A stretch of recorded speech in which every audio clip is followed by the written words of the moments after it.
Hello, how's it going? Okay.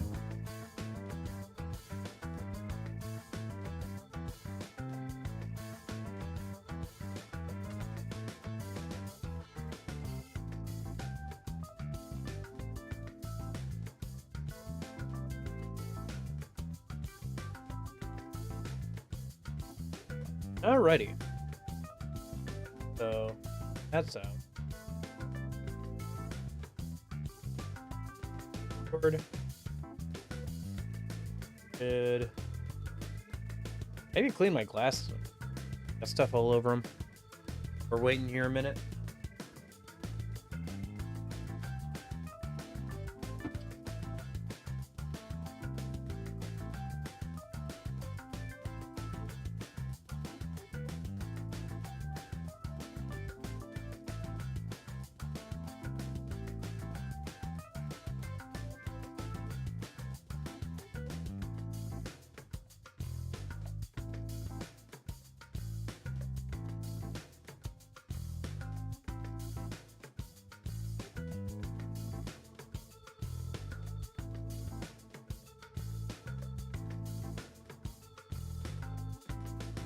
Okay. Yes, yes. Same to you, Union. Hello, Jeppo. Yeah, Friday stream. Yesterday was Thanksgiving, American holiday, so we didn't have stream. So doing it today instead. Happy Black Friday to you as well. I already got my Black Friday. I already bought some things off the Steam sale and bought like one or two things off of Amazon Black Friday deals, so I'm actually done with Black Friday already. Hope you all had a good Thanksgiving if you celebrated. Oh, off Steam?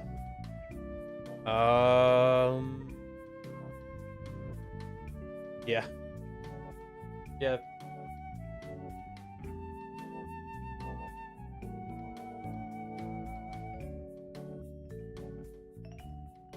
Yeah, getting a good amount over here as well, where I live. My mouth gonna move. Again, so we're testing the second microphone. I talked about how I was testing the first one. This is the second one. This is the Rode podcast mic. This is one of the, like, microphones that people talk about, for like mics and stuff. So this one's more expensive than the last one, so hopefully it sounds a bit better. If I find that there's not a noticeable difference, then maybe I'll just go with the cheaper one, right? And then I got like one more that we'll probably try this weekend, and then that way I can make a decision and send back the other two. I'm kind of like leaning towards this one right now. It is a nicer microphone. I do think it is. Obviously, you would hope so because it's more expensive. Oh yeah, you asked what I got off Steam. Nothing too crazy. Nothing that wasn't like more than like $5 or whatever. Oh wait, I can just look there, yeah.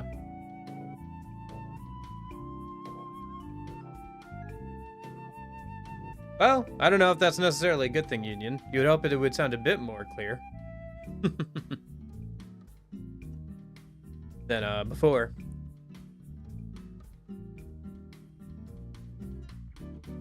Yeah. Yeah, I bought Ghost of a Tale, The Maw, Shyren the Wanderer, and Refine Self the Personality Test game. It's nothing too crazy. Alright.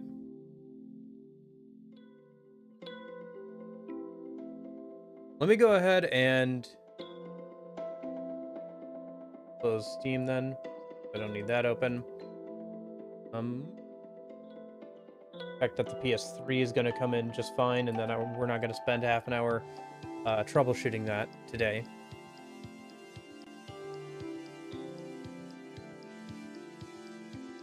One thing I did fix, though, one thing that should be better is I was testing the new microphone, and I noticed when I was like testing with inFamous that there was an audio delay on the recording as well as on the stream. I went back and looked at previous streams, and I think there is a delay. There was a delay of like half a second or so from what was going on screen to like the audio from the game. So I fixed that. It was just like I had to do a workaround or whatever, or like capture the audio in a slightly different way. So hopefully that should be good on your guys' end now. I guess let me go ahead and hop over here.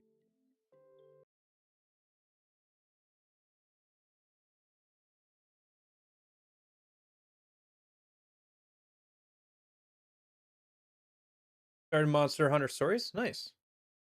Very interesting game. Okay. Yeah, I ended up picking up Triangle. Is it like Triangle Tactics or whatever? On Amazon. Since it was like half off. Gonna get a 3 PS3 themes. Baby. I don't know. I haven't messed around with that too much. Still plenty of time. What's it called? It was a tactics game, wasn't it? Yeah, it was, yeah, Unicorn Overlord. Unicorn Overlord. Yeah. You weren't there for the coin flip, Jeppo? I've been evil for the last several streams. I'm evil. I did a coin flip and it landed on tails, I think, so evil. I was fine going evil or good guy, one way or another. I had already played the game before, so like, might as well get a chance to try out some of the powers I didn't before and see like what's different. It's kind of interesting. Evil, evil. I think one of my favorite gags from Phineas and Ferb is still the evil organization like love muffin. Yeah, usually I don't either. It's been a long time since I've played through a game where I could be evil and like chose to be evil. I'm usually a good guy most of the time. It's actually kind of funny here because like it's interesting to see the differences because it does straight up just like make some side quests easier and like allows you to gain more power more easily, and some of the powers are a bit better. I don't know if I'll flip a coin or make a choice for inFamous 2, at least for Second Son, since I haven't played that one. I'll definitely properly play that one, so I'm like not just whatever. I'll like pick something as it comes up. How's it going, Christian? Yeah, hope you guys all had a good Thanksgiving. I was the only one there for the yeah, maybe. Hold thing. Oh yeah. I was the only one there for Paul Blart Mall Cop 2, which you would think I would be sad about, but no, like it's a terrible movie. Don't watch it. I only watch it every year because okay, for two reasons. One, there's a podcast where they watch, a group of guys watch it once a year, and I've gotten in the habit of also doing that because I think it's funny. But also because it's like the one thing a year I do that I make myself do that I don't like to do. Where it's like, I don't know. I think it's good to do things that you don't want to do. Like one of those things where I like make myself do something I really don't want to do. Good call for 2? Yeah, sure. And let me guess, the guys with the guns aren't gonna play Hey Garrett, ball. hope you're doing well. Word on the street that Elon Musk wants to buy Hasbro so he can own D&D. Word on the street is also that he's gonna play PoE or whatever when it comes out too, right? Because he played a lot of Diablo. He was also joking the other day about, I think, buying like, what was it? CNN or whatever. I don't want their blood on my hands, Moya, but I really don't see what this has to do On with Twitter or whatever. If I can't maintain control of this situation, I don't know. It'd be funny if he bought like CNN or one of those MS, or was it MSNBC? It was like one of those news networks. They're not doing so hot nowadays. Don't ever take that And tone with me again. somebody was joking that he should buy it. Hey, Axel, how's it going? I don't know. It'd be funny, you know. Weirder things have happened.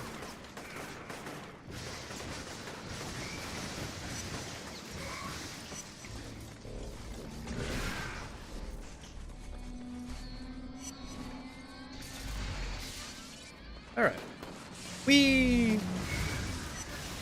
I keep forgetting I have that one evil power.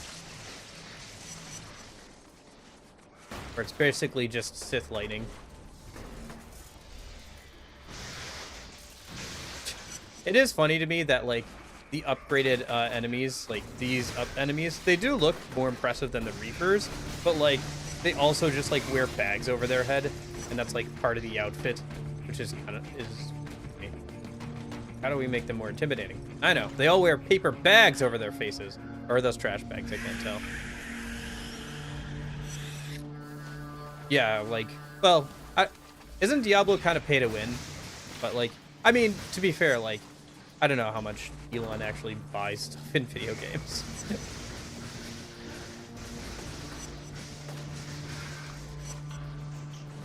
As I think he talked about, like, he was, like, browsing Twitter while playing Diablo 4 when somebody mentioned that he should, like, buy it or whatever.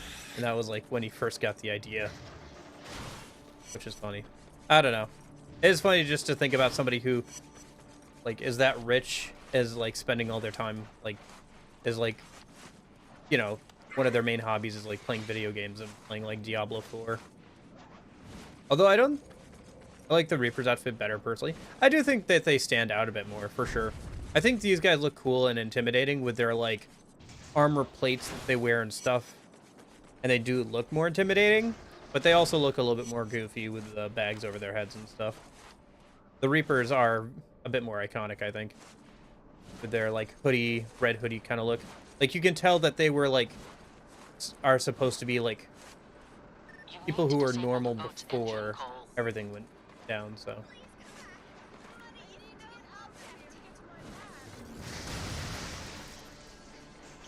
Got some bad news, Cole. The military is mobilizing I guess I can let you out, sure, whatever. It's technically a good guy action, but I can always just kill some civilians later. It'll be fine.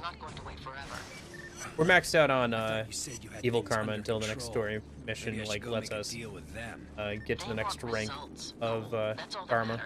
If we don't deliver, they'll find someone who will.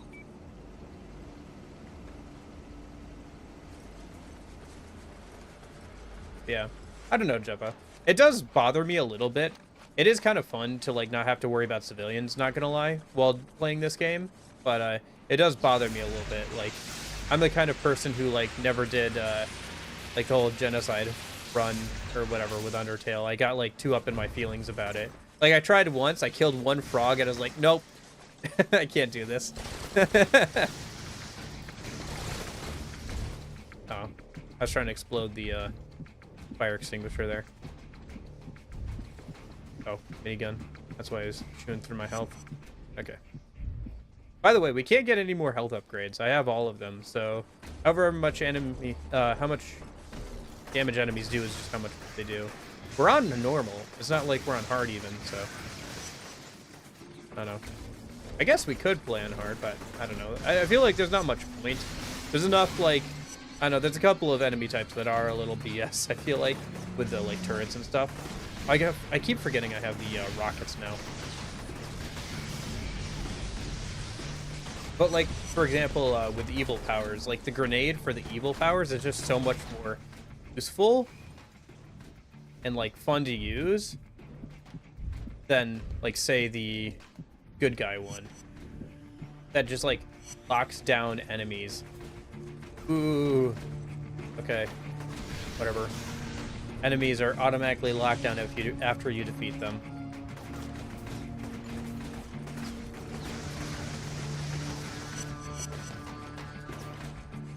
I don't know. Yeah. It is very funny. Like, there's an entire side quest where you can just skip the side quest by blasting the side quest giver and, like, taking their stuff. Like, just taking the reward.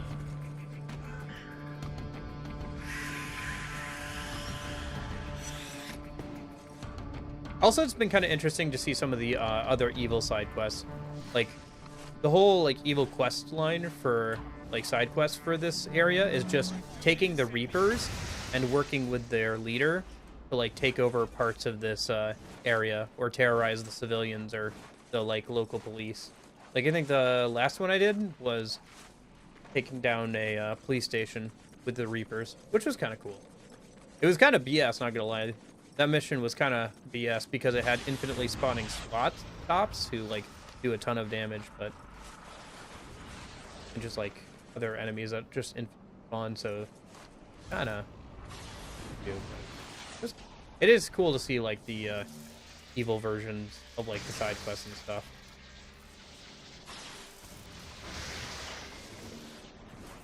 I just jump over that. That was cool. Oh my gosh. There we go. Yeah. Yeah, I think the biggest, like, the most annoying enemies are probably the turrets and the rocket enemies. Turrets are supposed to kind of be annoying. You've been disconnected from the access point. You have been signed out of PSN. Oh, am I connected to the internet with my PS3? Oh, I didn't realize. Ah, whatever. Does not matter. Okay.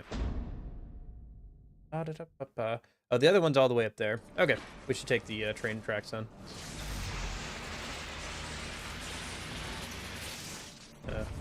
Hey Trish, how's the hospital looking?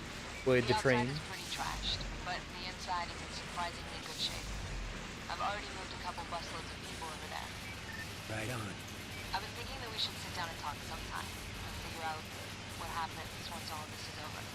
Sure, do whatever you want. I'll talk to you later. I don't know. Trish is fine. I don't know. She complains a lot to... I don't know.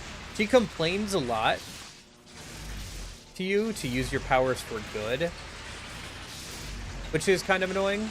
But, like, to be fair, like, she does blame us for the death of her sister, but also it's not really our fault, either us, the player, or Cole, because, like, Cole just, like, was told to deliver a package, and he did his job. It's not really his fault that, like, it happened to be the explosion of explosive, right? Like, there's no way he could have known. So, to blame Cole for that is kind of eh.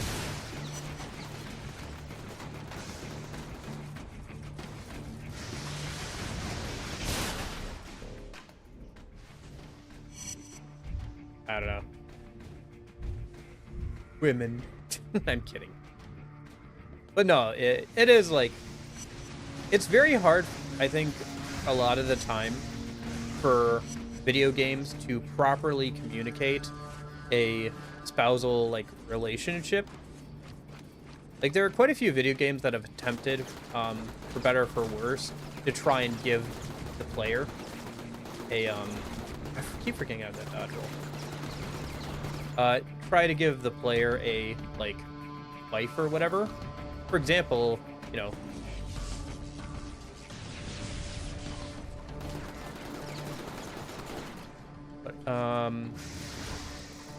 shoot. Oh, I'm bad with names.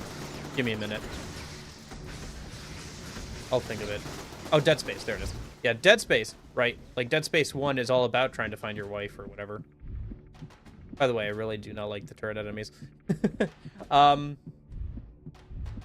Like, we'll regenerate his health here a minute.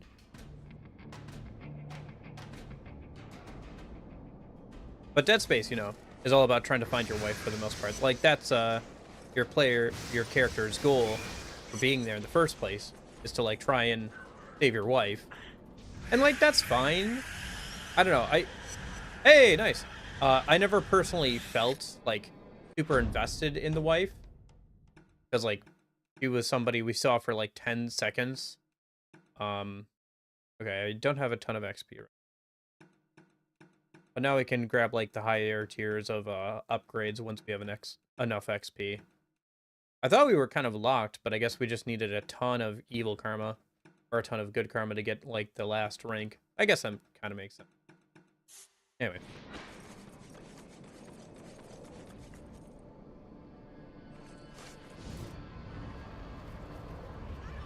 But yeah, I don't know. I think it's just hard because with a relationship like that, it's usually a relationship that, you know, is built over years and years. It's hard to condense that into like a backstory or an intro sequence, I think. Like you can think, oh, she's pretty or she's cute or oh, I like her or whatever. But whatever you think, it's not going to be equal to the years-long relationship that your player character has committed to, you know. So, I think, I think one game that did pretty well at it was actually Metro Exodus. Yeah, because Metro Last Light, the second game in the series, does have you meet the girl who will become your main character's wife, and she's not quite as good in that game. She's fine, but she's not that great. She doesn't show up as much. It's been a minute since I played Last Light. And then Exodus, you spend a lot more time with her, and she becomes more central to the plot, and she like assists you occasionally, so. And you have like more downtime to hang out with her. Metro Exodus is a good game though, just in general. Like all the characters in that game, you spend like a lot of time. There's like you're basically traveling on a train, so there's like segments between, like, I guess levels you would say, to hang out with all the people on the train and like play music or like listen to different conversations that they're having. And you know, depending on your choices, some of them might be dead, so it changes like how the conversations go or like what the mood is. So, yeah, Exodus is a really good game. I enjoyed that a lot. It's very different than the first two games, but it's, at least in like setting and everything, but in tone and stuff, it's, and gameplay, it's kind of similar. Get rid of rocket guys a minute. Hey, buddy. Sorry, I need a... Out of juice over here. Okay. Don't worry, I'll use your life force to take down all these bad guys. You're dying for a good cause. My cause. My convenience. Yeah, it really is kind of an evil play style, because it is so nice to be able to get a top off on energy after every single flight, but you are draining the life force of like just random pedestrians or like your enemies to fuel your own rampage. It's nice, I like it.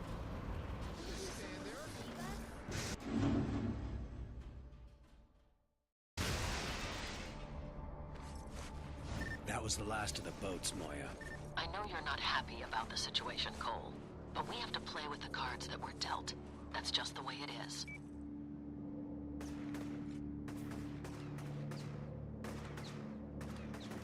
Okay. Well, there's a side quest right here. Let's do that in a minute. Hey, Stop hugging. You need to help. Percy! Percy!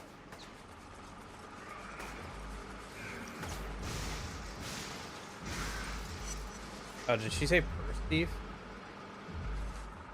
You know, what do I care about that? I'm evil.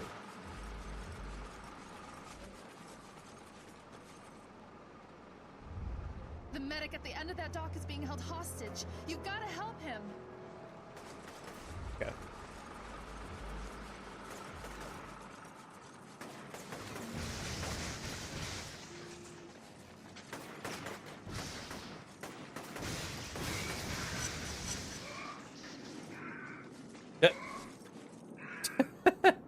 I think he's stuck on that railing.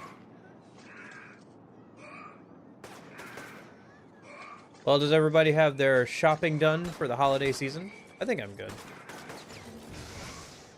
I saw something a little while ago for my sister, so I got it for her in case she watches the stream. But I think I'm pretty much good with my holiday shopping now.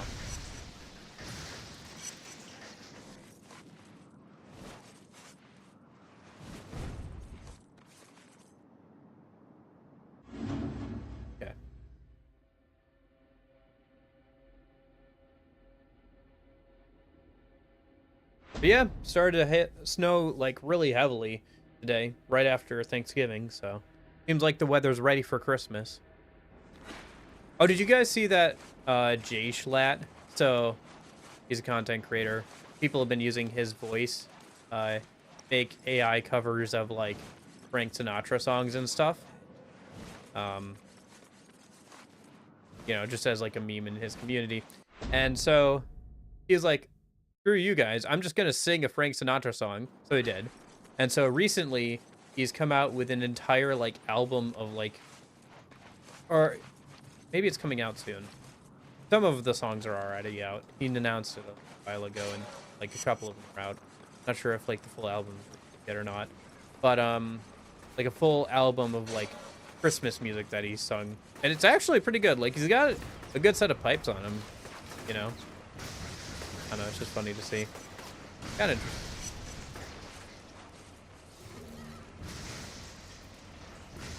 Yeah, he's an interesting guy, that's for sure.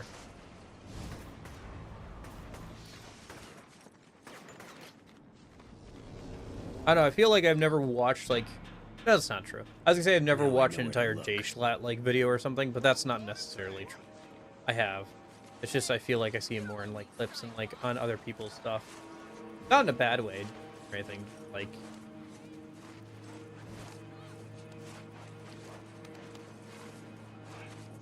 But...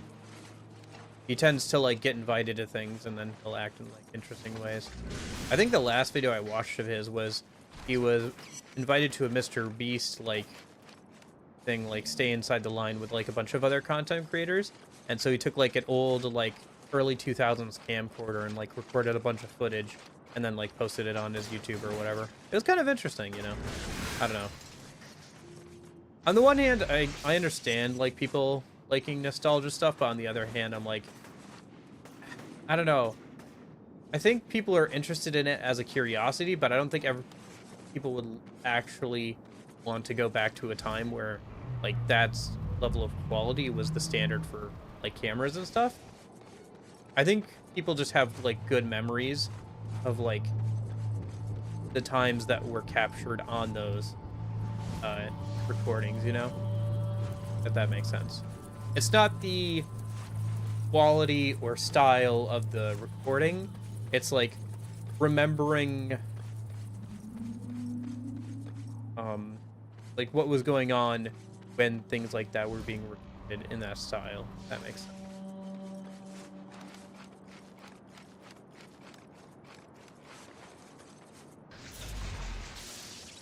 Yeah, I hope nobody had a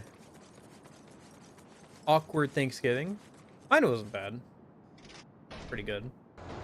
Talked with people, figured out how they were doing at the new boyfriends and girlfriends of my various cousins. Good. Hard to remember all those people. I'm bad at remembering names, as you may have noticed. So, but I remember faces pretty well. So I'm just trying to like remember what I can about them, and like I'll commit their names to memory if they get married. How about that? I'll take the time to commit their names to memory if they actually get married.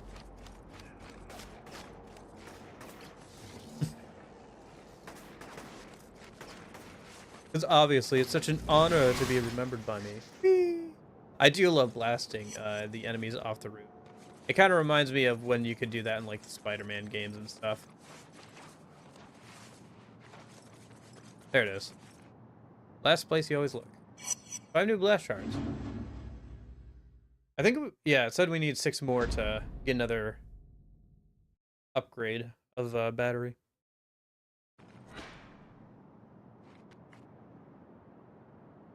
Should probably keep an eye out then. One over here, apparently. Yeah, I did look for some off-stream while I was testing audio stuff, so...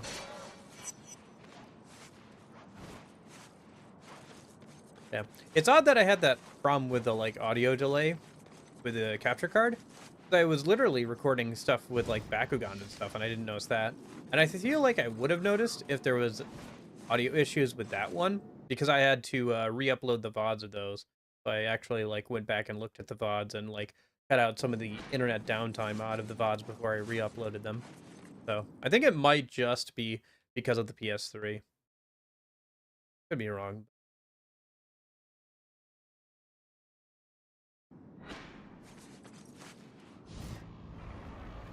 Do you guys usually like to go for all the side quests when you do an open world game, or does it depend on the game?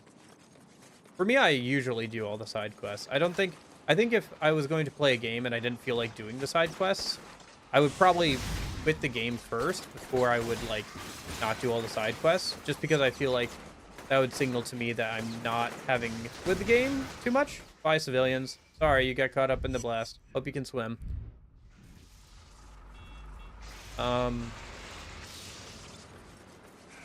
But yeah, for me, I end up, like, doing most stuff in, like, old games and stuff.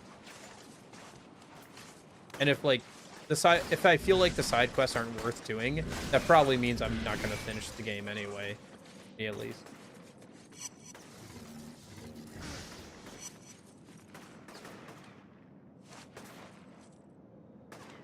Yeah. Yeah. Yeah, that makes sense. Also, it's nice to clean off, like, a map. I don't know.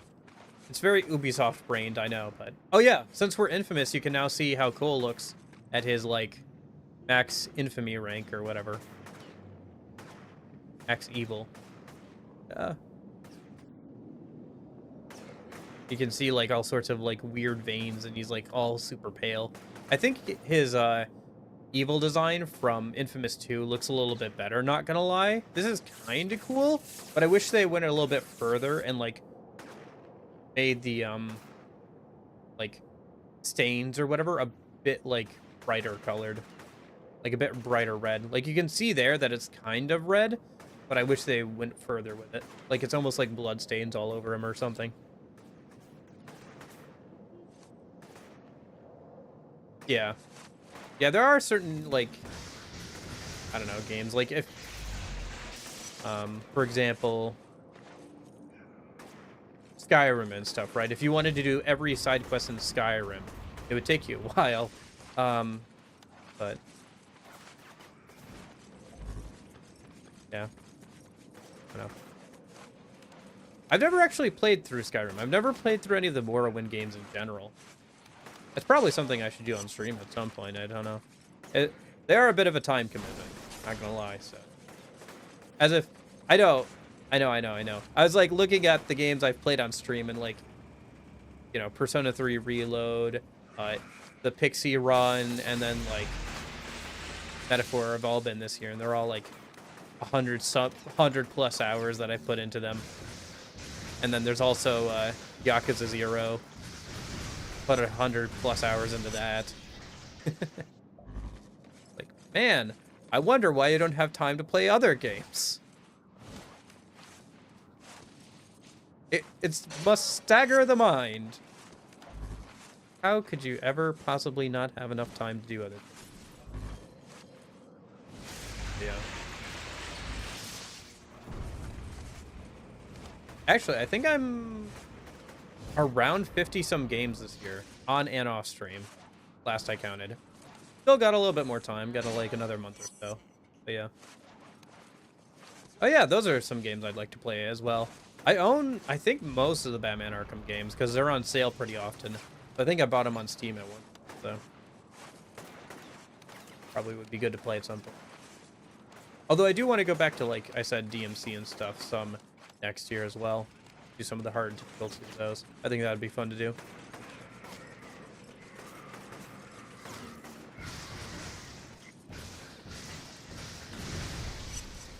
I thought about buying the next 4 Yakuza games, since they're all on sale, but then I was like, wait, they're gonna go on sale for Christmas again in like a couple of months, and I haven't even played through Yakuza 1 and 2 remake, so maybe I'll hold off for now. I just bought some other stuff.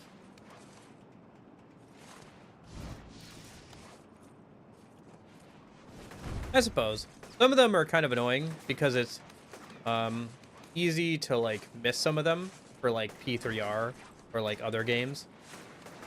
Well, mostly for Persona and Metaphor. just because they're like time sensitive, in-game time sensitive.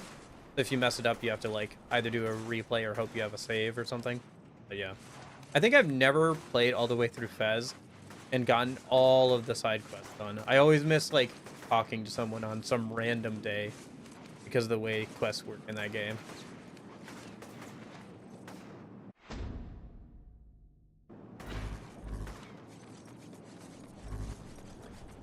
Or battery cores and battery shards, and then we can get a new upgrade in a minute. Trying to do that before we head to the next story mission in a minute. Hey, there it is. Okay, it was just... Alright. Alden strikes or spy drones? I guess let's do this one. This one's cooler. I'll have to do both of them at some point.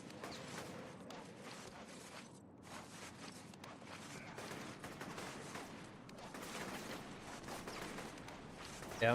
I was playing that game Once Human with a friend of mine. Like last month before that.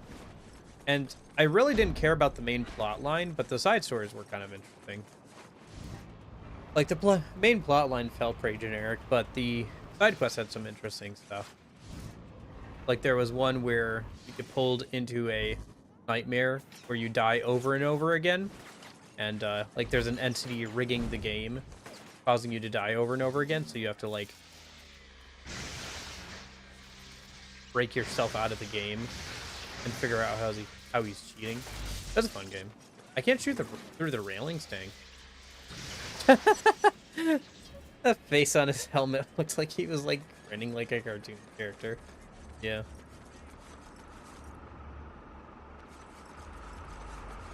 I don't remember which ones those were. Again, I think the only Spider-Man game I've ever played, outside of maybe like something on like GBA or DS, is the Spider-Man 2 for the original Xbox. The one with the Funny Pieces song. Attention, please. Think again. We've got your fat friend. Kill him real slow. You idiots just made the biggest mistake of your lives.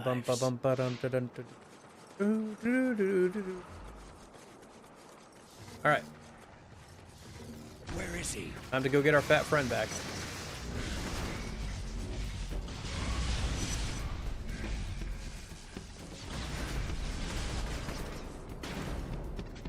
I forget that this game technically has like a cover system. Like, see how you can like take cover here? Oh.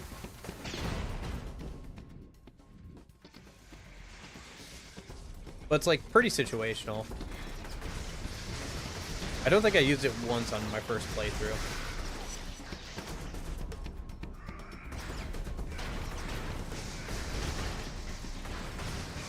I don't know. I think it turns the game too much into a third-person shooter, which I wish it would like lean a little bit away from. I mean, at the heart of it, it is kind of a third-person shooter, but I wish it would like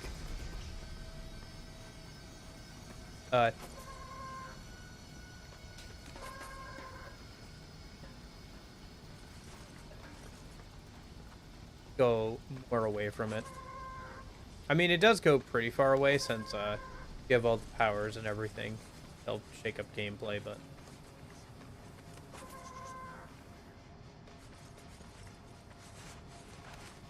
oh yeah, this PS1 Spider-Man. I feel like I've seen that like PS1 Spider-Man model used quite a lot for like either meme edits or like in VR chat and stuff. You know how long I've waited for this? No one will stop me. I mean, I will. Just keep on blathering. You'll get yours. Cole, your GPS says that you're at the shipyards. What are you doing? Killing the bastards that kidnapped Zeke. It's his own fault.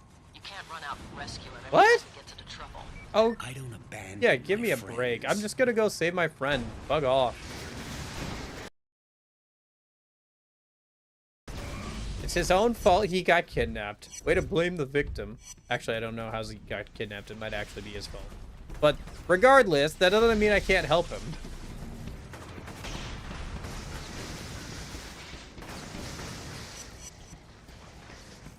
Where's that rocket? Oh.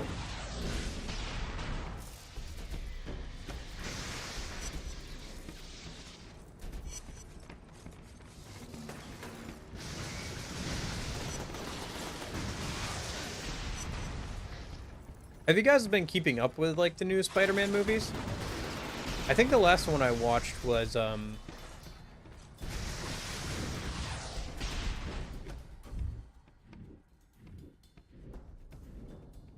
that, first animated one with the... Miles Morales. Can't remember what it was called off the top of my head. I didn't watch, No Way Home or anything. Or Spider-Verse. That's not an indictment of those movies. I just don't watch a lot of movies.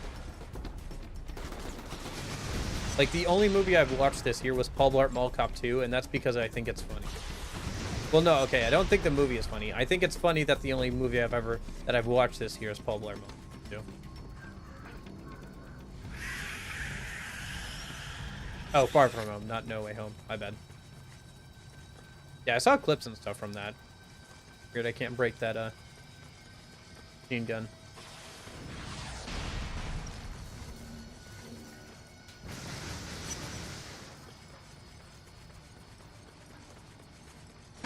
Yeah.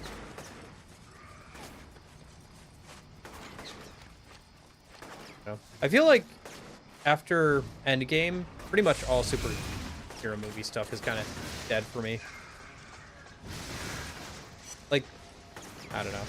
That Guardians of the Galaxy game looked kind of interesting.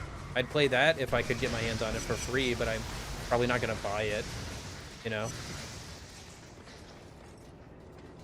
Actually, if I was going to play... There is one superhero game I think I've played outside of that.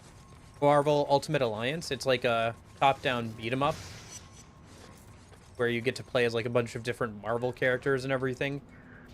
It's actually pretty good. I don't think I ever beat it as a kid, but I remember playing it quite a lot. There's even stuff like equipment and random drops. Kind of an odd game, but yeah. I don't know if I've ever actually watched like the original Spider-Man trilogy. But same with the Batman one. I don't know. I've read a good amount of like Batman and Spider-Man comics. I just haven't watched movies. Maybe that just says I don't watch too many movies. I think, yeah, probably out of all different types of media, whether it's books, audio podcasts, all that kind of stuff, I think movies are definitely the category that I've just interacted with. Not sure why exactly that is, but how things worked out. Can't even say it's because I didn't have access to it, because the way I had access to most books was the library, and lots of libraries had movies when I was growing up.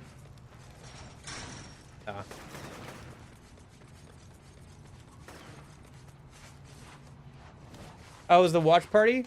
Oh, it was terrible. I was the only one who showed up. Thank goodness, because boy howdy, that movie sucks. I forget every year how much I hate that movie. The humor is just like so awkward and like self-deprecating. There's like 2 or 3 good jokes that like get progressively less funny every year.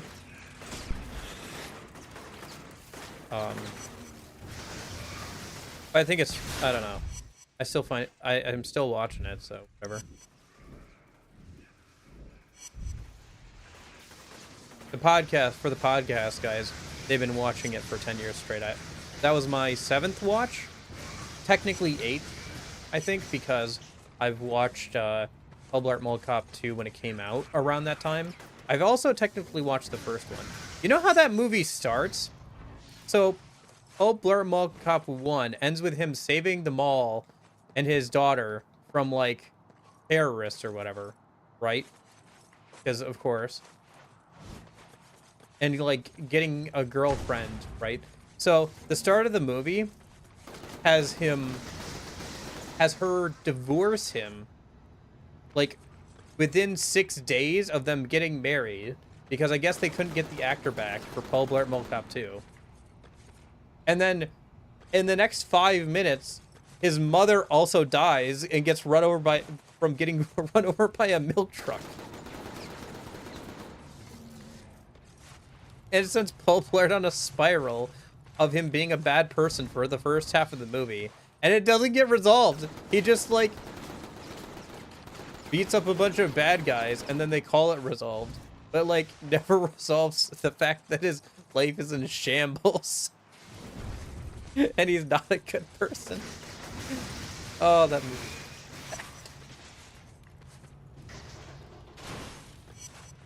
Gosh. Anyway. Also, the internet was terrible anyway, so it, like, wasn't working out to stream it. I tried to futz around with it and see if I could get it working for, like, 5 or 10 minutes, but just wasn't. I was like, I won't subject anyone to Paul Blart Mall Cop 2 then this year.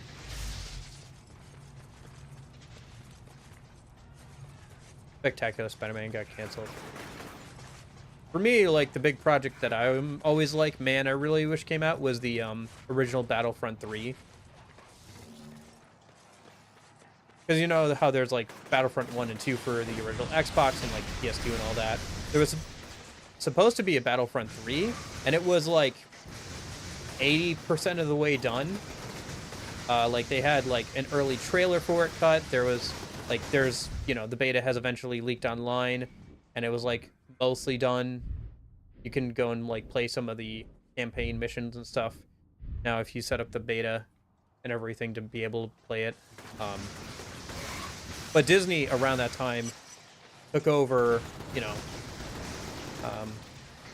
Star Wars, and they canceled that. They canceled a Bounty Hunter game that was in development. They canceled a Darth Maul game that was in development. Oh. Can you imagine if that era of, like, LucasArts games had continued on to, like, the Xbox 360 era and beyond, and didn't stop around that, like, Xbox One period? How many other good games we would have gotten? To be fair, we did get, like, The Force Unleashed, which was, like, I think one of the last video games that came out for Star Wars before Disney took over, so. I feel like this game reminds me a bit of, like, The Force Unleashed. Obviously lightning power somewhat, but, just, like, in the vibes it gives off. It has the same, like, color palette from the time period it came out, and, like,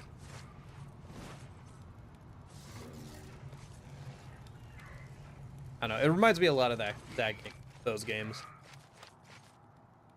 Also, they both have bold protagonists. I don't know if that matters, but it is a factor.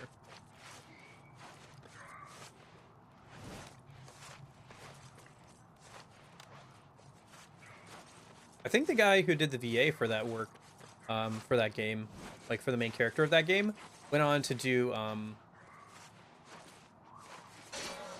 Darth Maul and the animated shows when he came up in, like, the Clone Wars and the Star Wars Rebel shows. Yes, I have. Isn't that, like... Zeke! Can you hear me? Zeke! Cole! Hey, Cole, over here! Hang in there, buddy. I'm coming. Yeah. I think I've seen, like, advertisements for that in, like, Game Informer and, like, stuff like that. It looked vaguely like Arabian Nights themed on the Xbox 360, I think, right? I don't know. It's been a minute. Like I said, I saw ads for it in Game Informer. I don't think that they're still in publication anymore. Might be. Could be wrong on that. Hope I'm wrong on that. Although probably not, considering how print media has been going lately.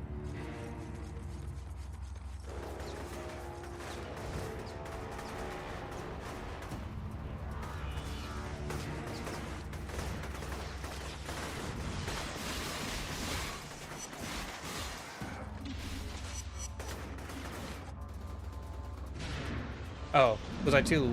Oh, I have to get over there quickly. Apparently Disney canceled a Darth Vader movie because they think Vader is too scary, which is ironic because the most popular Star Wars character among kids is Darth Vader. Yeah. I mean, Disney isn't known for their good decisions when it comes to Star Wars, I'll say that. Pretty much every decision they made regarding the Star Wars IP over the last... How long have they owned that now? At least 10 years, right? Somewhere around there? 10 years or so? Because we're talking about... Yeah, because if we're talking about games that... Like, the last game that came out before they took over being The Force Unleashed back on the Xbox 360, then it's probably at least 10 years ago now. But,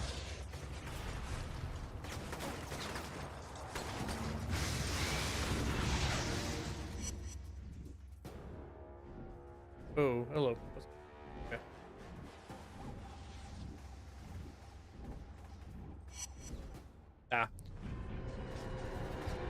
Jade Empire was similar to games like Knights of the Old Republic. Oh, I have both of those for the original Xbox. I actually played it pretty much all the way through the original, on the original Xbox. But I didn't finish it. I got, like, to the last planet, and I just didn't finish the game. Like, I put it down for too long. And I was like, just one of those things. Yeah, I do want to play those. I've thought about playing those on stream for, like, May the 4th be with you and all that. Play them in May or whatever. But, You're a persistent little bastard, huh? Doesn't matter. It's nearly done. hasn't worked out yet, but it probably will work out at some point. Could be on the weekdays. Could do that, but I don't know. They're a bit long.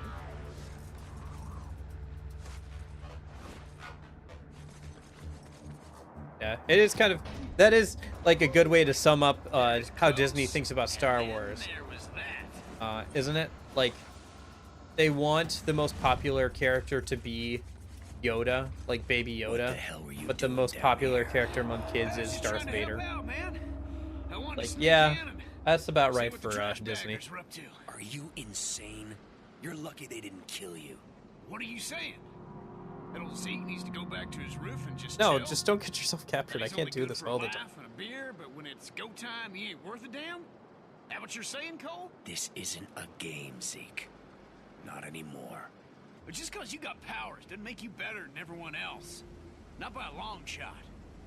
You have a pretty similar conversation here. No matter what you...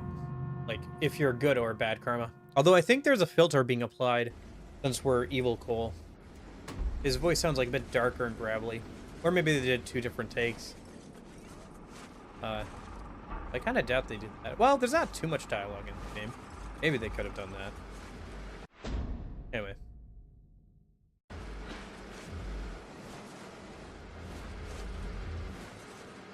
Yeah, the Knights of the...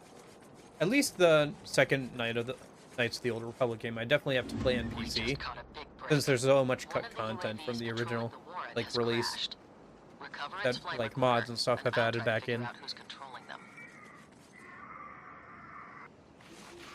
But yeah, those games are kind of interesting. They kind of... They're more of a TRPG. Like, if I had to say, they're more closer to something like, Baldur's Gate than, like, Final Fantasy, if that makes sense. Where they're trying to take kind of almost a, like, tabletop version of the game and, like, make it into a video game.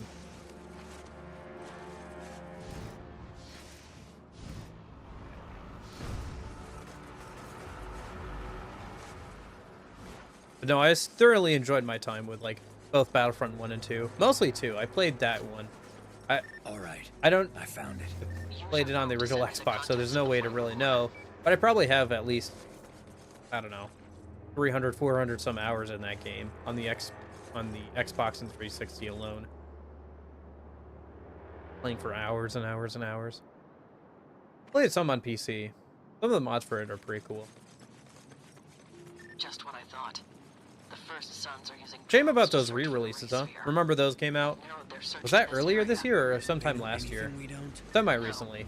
And they were, like, really, really bad. Like, just very poorly optimized. The AI upscaled all the textures and, like, increased the file size by, like, 3 times of the original. The original is still on have to the get to them like right Steam away. for like $5, where they wanted $60 for like the remakes or whatever, or remasters, I guess, when they weren't really a remaster even. There's like a free mod that you can get that like remasters the textures and stuff way better. Yeah. Shame about that.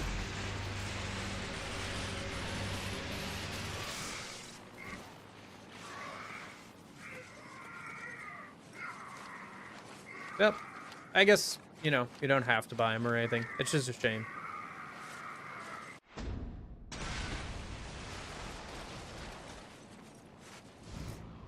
Do you think KOTOR remake will ever come out? Oh, I don't know.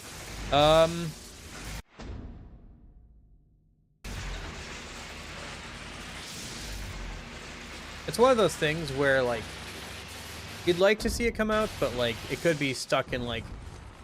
Oh, right, the drones is what I'm trying to do. I forgot about that.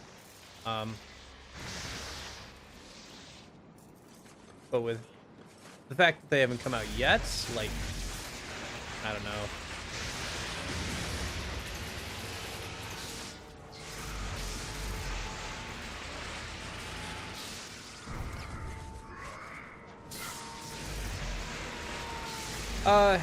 I'd like to see them come out, but who knows what quality state they'll be in if they do ever come out at this point, just because they've been in development hell for so long, it sounds like.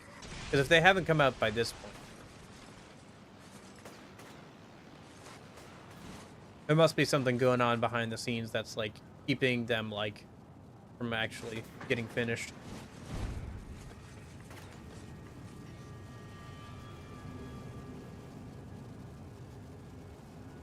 Yeah, because there's also that Knights of the Old Republic MMO as well, isn't there?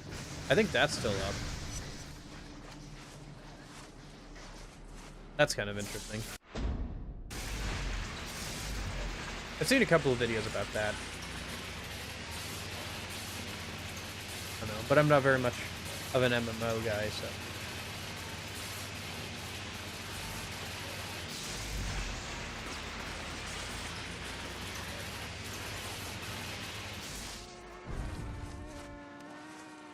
But then again, I'm not, like, too up on the particulars of, like, the KOTOR remake. I remember it getting announced a while ago. And it, like, never really getting any more information. I don't know. Hey, Metaphor came out. That was announced, like, not long after Persona 5 Royal or something, right? That got announced, like, in 2018 or something. And we had, like, no news on that for, like, 4 years or something. Until they announced it properly last year or something. And it finally came out. So, you know, it could still come out.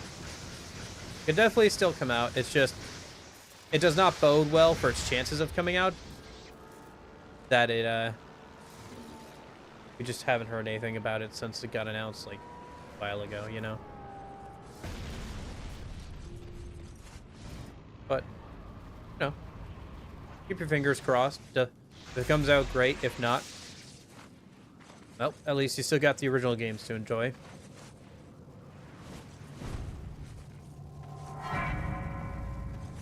That's always, like, the silver lining of, like, a bad remake or, well, for the most part, that's always the silver lining. For the most part, that's the silver lining for, like, a bad remake or something. It's like, you can always go back and play the original. And sometimes a bad remake will even get more people to play the original because they'll hear about it. And they'll be, like, interested to see, like, what the differences are. Like, if Silent Hill 2 had come out and it had been a bad remake, then more people probably would have gone back and played the original. Listen to something, Cole. Please. No more. I'll do anything you want. Real tough guy, aren't you? On the contrary, I'm weak, quite weak in fact, which is why you need to learn this lesson and learn it well. Everyone has their breaking point. You, me, even dear, sweet Sasha. What separates the strong from the weak is the ability to take the beating. Hell, to love the beating. No matter how great the pain, never wavering from what But being a needs to be masochist? done. Think you can remember that? Screw you. So who does he have? Does he have the girlfriend? I'm guessing so. Otherwise, who would he be taunting us with? Oh, jeez. Sorry, car.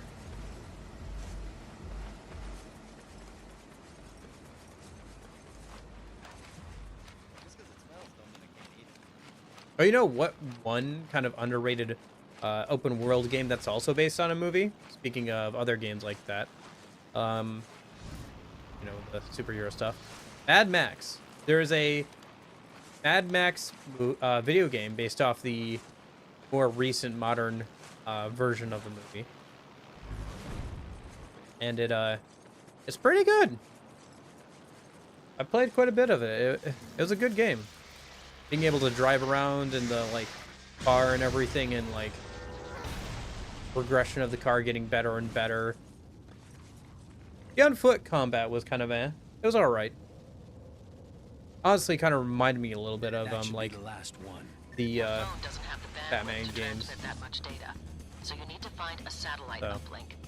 Not the There worst should be thing or one on the anything, roof but of the old Coleridge building. definitely wasn't as Hopefully developed it as still like the works. Batman game ones were. There is a rocket launcher guy. Oh. Oh. Okay.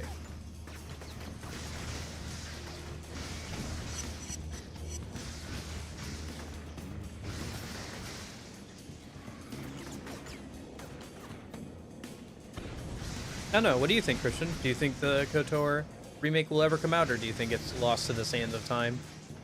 Just another project that we'll hear about in like 10 years when the NDAs expire and, you know, people start talking about it on Twitter. We'll get like some design documents and concept art and be like, man, what a shame it never came out.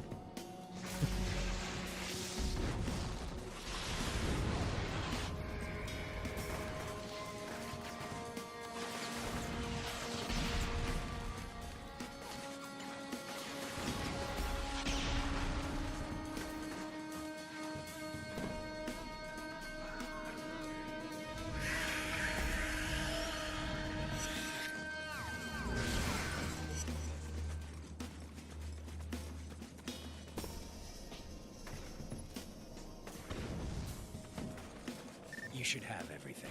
It's going to take a while to sort through all of this. I'll let you know if I find anything of interest. Just find that damn sphere. so we can Not get sure out what of this happened to shitty StarCraft gallery. Ghost. I've never played any of the StarCraft games, I'll be honest with you. It's on the bucket list, but, you know. Cole, I've got the last I of my ended gear up playing loaded Command onto and the Conquer bus, instead. But the Reapers are blocking the way to the hospital. I need your help getting past them. Maybe once we get over there, we can sit down and have that talk. We'll see. Got a lot of sick people that need help. They come first, Cole. Of course they do.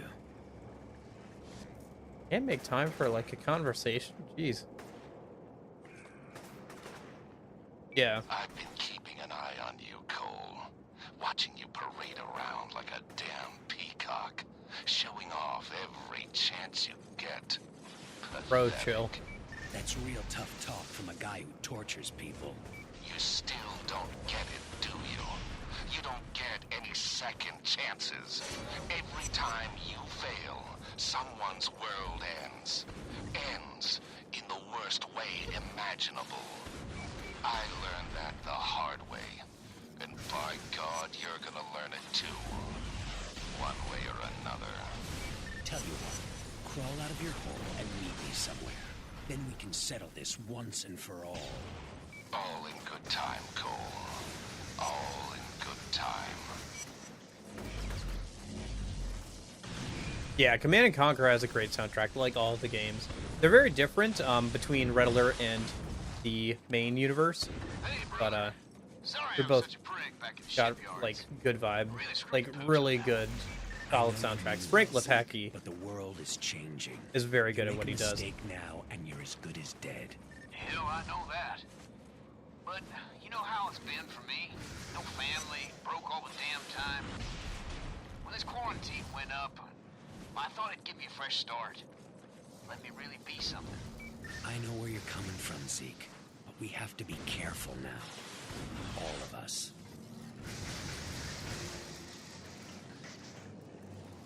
Holy cow, that's a lot of spiders. Yeah. Yeah, well, hey, if we get the news that it got canceled, maybe we can all commiserate and I can play the games on stream and we can have fun with those. The original games. Take a look and see if, like, what mods there are to restore cut content.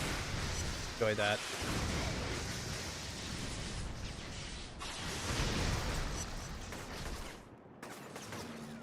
I don't know. On the, yeah.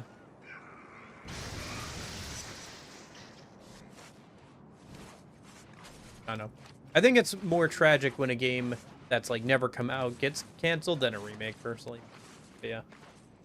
Oh yeah, he was. Like, especially for those first CNC games, he was still like a teenager. Yeah, he was. Yeah, because he's still relatively young. Like, you can still find interviews with him and like the guy who played Kane as well, and they're still like relatively young. I think they're in their like 40s or something, like 30s, early 40s or something.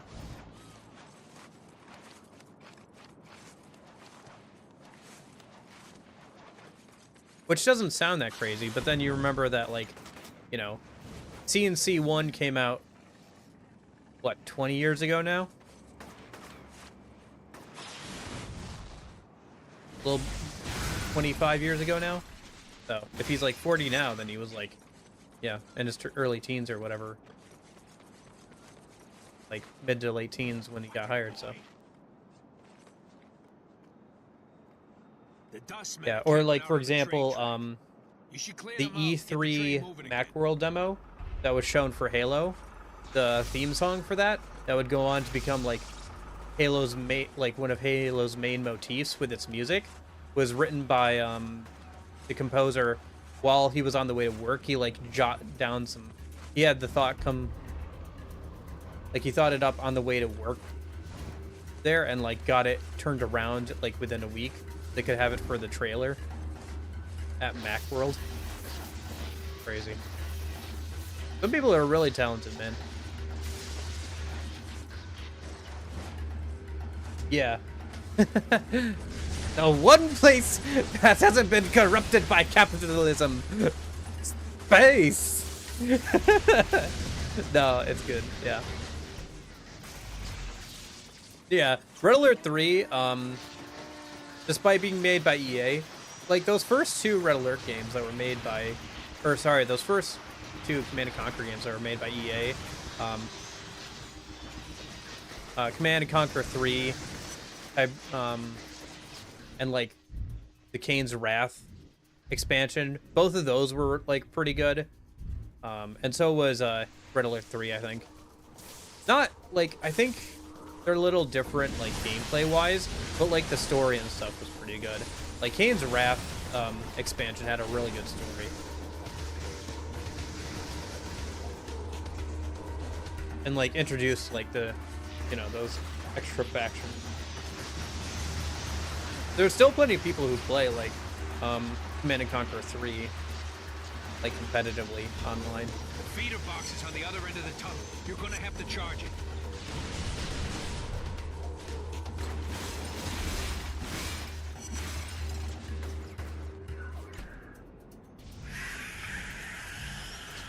Yeah. Honestly, the gameplay, I think, of Red Alert 1 and Command & Conquer 1 hasn't aged super well, in my opinion. Like, some of the story missions and stuff are just, like, not super fun to play these days in comparison to the later games. But, like, the soundtrack and, like, the story are still both pretty interesting. Especially, I think, Command & Conquer 1's story. Red Alert 1 story was kind of eh. It was okay. It was interesting. But it was, like, pretty standard, like, what-if scenario kind of stuff.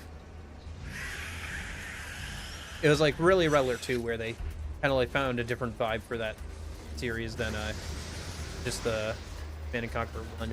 Because Red Alert 1 was supposed to be an expansion for the original Command & Conquer. It just grew so big that they made it its own, like, separate game. Which you can kind of see in the plot, since Kane is in that game as like one of Stalin's advisors, kind of tying it into that universe. Yeah, everything with like Kane and everything is very interesting, story-wise. It's a shame that they crapped all over that with CNC4 game. Because EA wanted to make it a weird RTS MOBA thing. Because they wanted to make it an esport. Because there's no value in a video game that's just a video game. We have to make it an esport. And then they made it a mobile game. Twice. I don't know.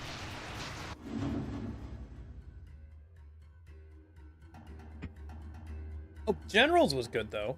I forgot about Generals. Generals was under EA as well, wasn't it? Yeah. Again, a bit of a different vibe there, but it was like the first, I think, fully 3D one, right? So that was kind of interesting. I don't hate the fully 3D Command & Conquer games. I think that Red Alert 2, with its like sprite-based gameplay, is like more readable for me in terms of like an RTS, because every building and character has like a distinct look to them with the sprites and everything. But that you know, I think it was still good. It's interesting to see the 3D models and stuff. And I did like Generals.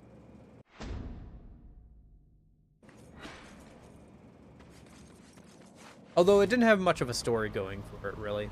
It kind of felt like almost like Red Alert 1 in a certain way, where it was like a little bit goofy, but it was kind of like alt history kind of stuff going on, and like there was some like wacky technology going on. Like you have a like the Chinese have like a tower that's like a propaganda tower that just buffs units, and it's like sphere of influence or whatever, and like can cause self-healing, I think, and stuff, which like okay. But yeah, it's too bad Generals 2 got canceled. I think they could have made something interesting out of that, and like especially with the expansion with 0 Hour and like the versus mode where you got to fight all those like different generals and stuff. Oh, we have to go back over there. Okay.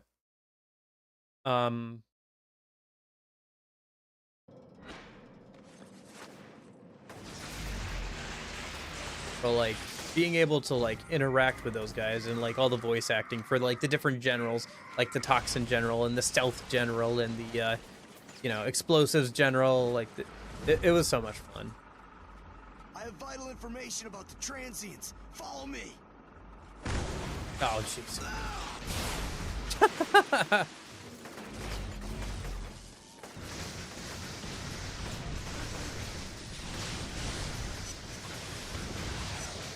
That's a cool fake out though on the player.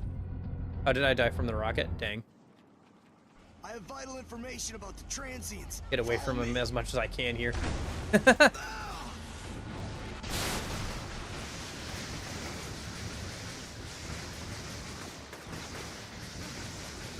Yeah, because it ambushes the player too, because you do get the like pop up there of like following him before like the ambush happens. So that's cool.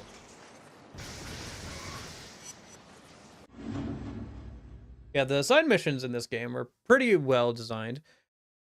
Some of like there are different types of them that pop up sometimes, like the parkour ones or different things. But they try and change things up and make things interesting, so they're not super, you know. I think this was the informant guy, right? Okay, who's shooting at me? Okay.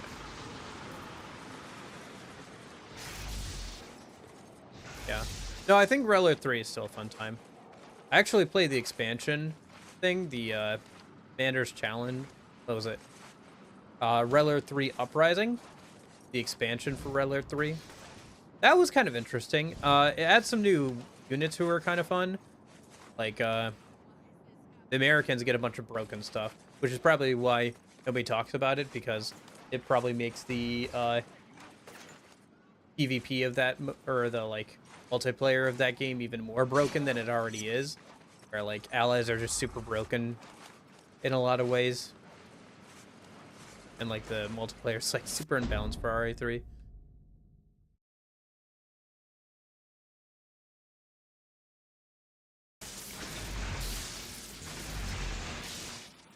because the Americans get like freeze troopers that can walk on water by freezing it into ice. They get like a long range artillery platform that absolutely slaps, like mobile artillery platform, and they also get a like giant gunship that just shreds anything on the ground and just can like hover around and like destroy things. It's so good. And then like the Soviets get a dude in a motorbike with a sidecar and a mortar and Molotovs. Yeah, okay. I don't know. The campaigns for the side thing is really short, though. I think the Soviets have the longest campaign in that game with 4 missions.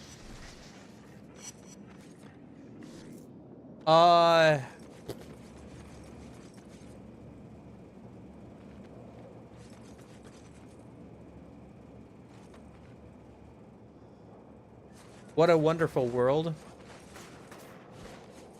I don't know. Enjoy the moment. Yeah. Here, boy dies, finds out the meaning to life. The end. There you go. Simple words.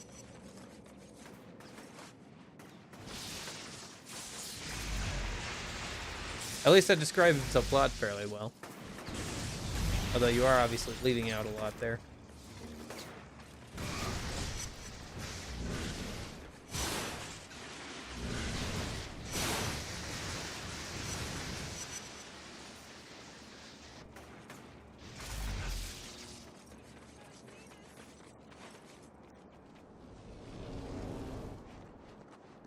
I guess you could attach action RPG at the start of that if you wanted to simplify the genre as well. Yeah, I mean, there's so many fan ones that I'm really surprised that like Nintendo hasn't hopped on that, but maybe they think it'd be too much effort to like maintain and like update. But there's so many like, there's like quite a few good ones that I've looked at playing before, like with Pokemon games.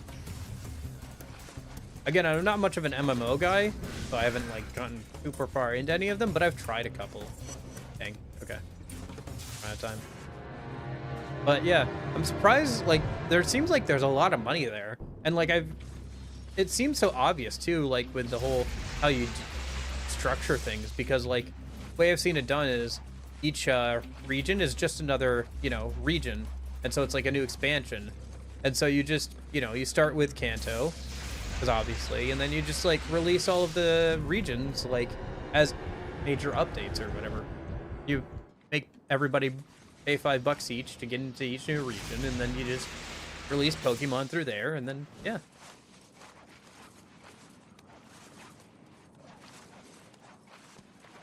But yeah, I don't know, some of those like fan-made Pokemon MMOs are pretty cool.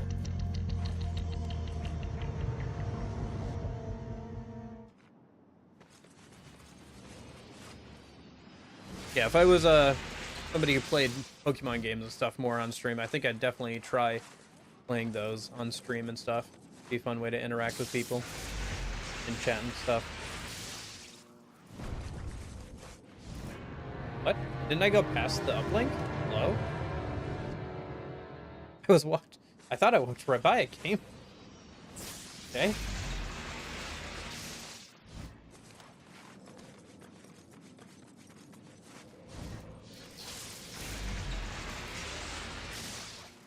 Okay, there. Worked that time. Yeah, I'm not sure why Nintendo hasn't done that. Just seems like there's so much money in it, why not? But who knows? The machinations of Nintendo and their legal and...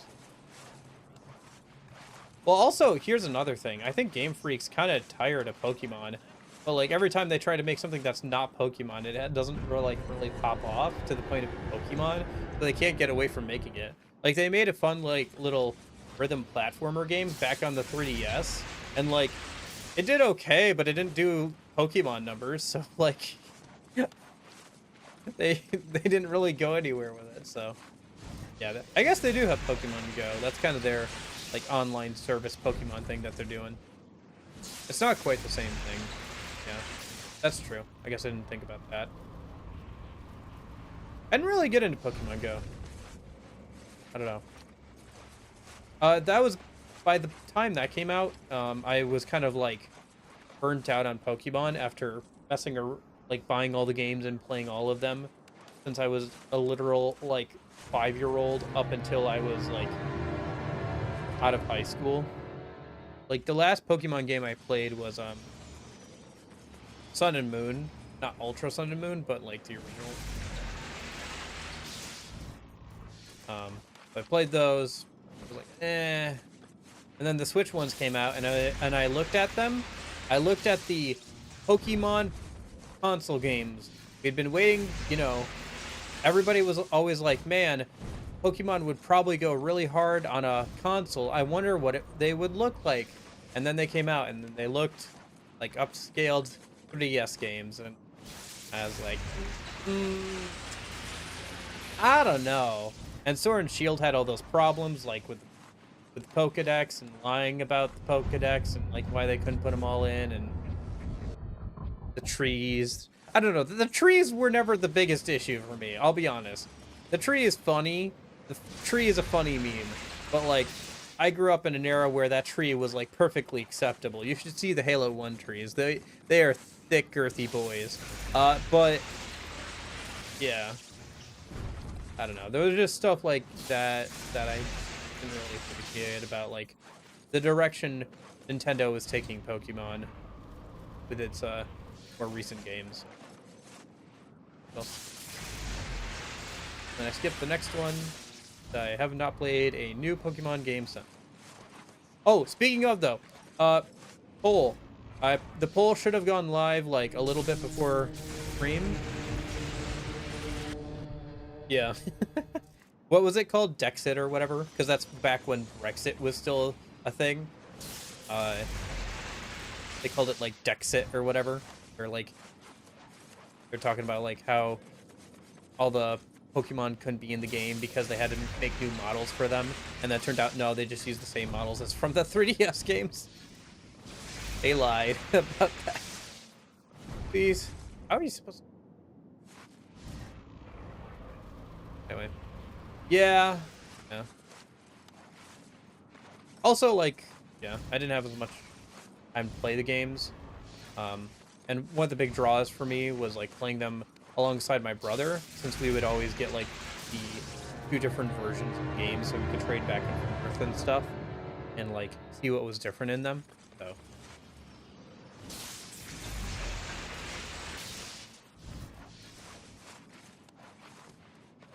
that, and like I don't think the 3D style works as well as like the original pixel art style. I wish they would have kept pushing that and gone further with it, especially with how far they'd come by the time of Pokemon Black and White 2 with like the moving sprites and everything. I think that a lot of designs of the Pokemon were made for 2D, and so when they were transitioned over to 3D, there was a lot of like weirdness, and like there's not as much charm to the art, like 3D models and stuff. And there's also some like weird stuff.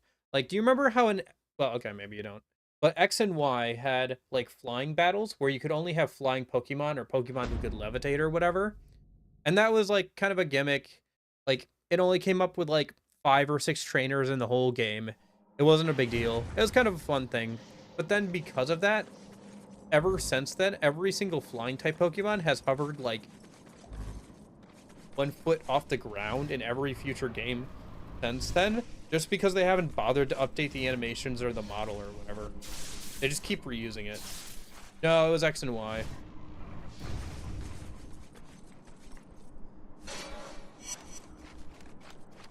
Yeah, I own Scarlet. I picked that up for cheap secondhand. I mean, hey, that's how you know that the newer Pokemon games aren't good. They're not keeping their value. Like, if you try and go and buy any, like, old Pokemon game, those things are crazy expensive. Especially, like, the DS like a little over expensive considering how many actually sold. Not like they're rare or anything, but they at least hold their value, right?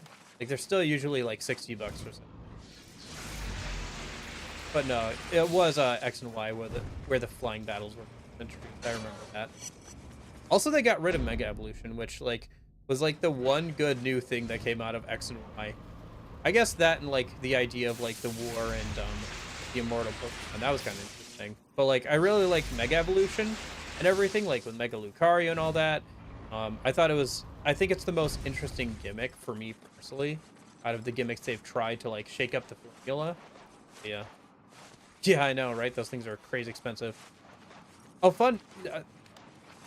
So I was over at my cousin's house, right, for Thanksgiving yesterday, and I saw a box of DS games, and I see a cardboard box in there, and I'm like, oh, is that what I think it is?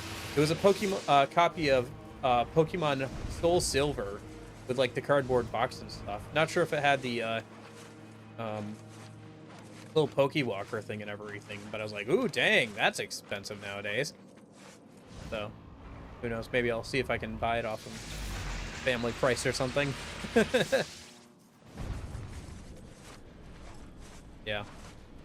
Yeah, dang. And that's with the Pokewalker. Yeah. Yeah.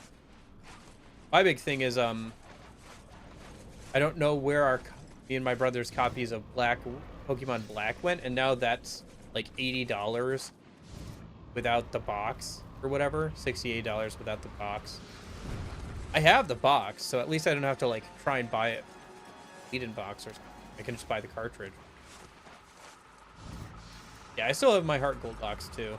It's sitting over there on the shelf. It's surprisingly in still pretty good condition. I had to buy a new Pokewalker though. The original went through the wash a couple to too many times, and by that I mean 2 times. It surprisingly still worked after the first time. Did not hold up on the second go around.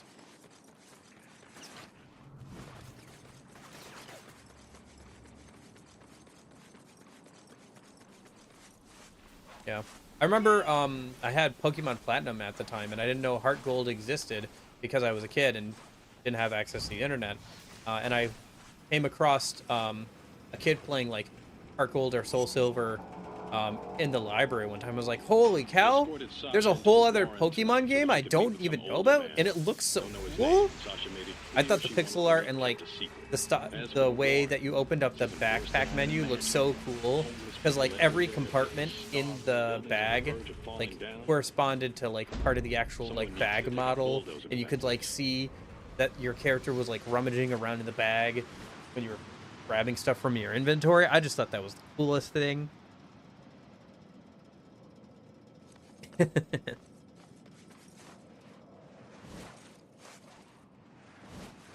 Anyway. Reapers attacked me on my last trip. Anything for They must Trish? think I'm working with the Dustman or something. There's no way I'll make it back to the hospital on my own. I'll take care of them. I had Roger rig up the roof of the bus with metal mesh, and a generator will keep it electrified. Should provide a non-stop source of energy for you. Wow, that's really smart. Oh, they don't let dumbasses into med school, Cole. Once you're up on top, we'll head out. If you need to jump down, I'll stop the bus and wait for you.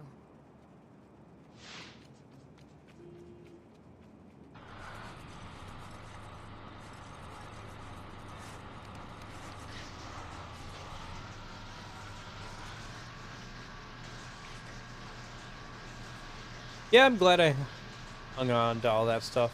I think the only thing I've ever gotten rid of from like back when I was a kid that I kind of regret is, well, I guess 2 things. One is our original Wii and like some of those games. And then my Garfield collection. I had a collection of Garfield books as a kid, and I had them for a long time. I got rid of them in high school. And now I kind of regret it a little bit. Like, not super a ton, but like sometimes I'm like, man, it would be kind of fun to look through those, or we'll have held on to some of them, you know? It's not a big deal, but like, yeah. But because of stuff like that, I have a hard time letting go of things, because like I feel, I don't know, I don't let go of it too much, but like sometimes I'll like let go of something and then I'll really wish I had it. And I've done that a few times, and so now I have a hard time like letting go of things. I try not to buy too much new stuff, but I have a hard time of like getting rid of stuff or saying no to like Mystery Dungeon DX. Yeah, I still need to get. I think I have like Explorers of Time, but I don't have like Explorers of Sky or anything. Oh gosh, gun truck. Yeah, I think I have a copy of Diamond and Platinum. I don't have the box for Diamond. Diamond I got like secondhand back when they weren't as expensive as a kid or something. And then Platinum, yeah, I've talked about before. Oh, stop whining at me. I'm doing my best here. If you want to get out and like help, that'd be great.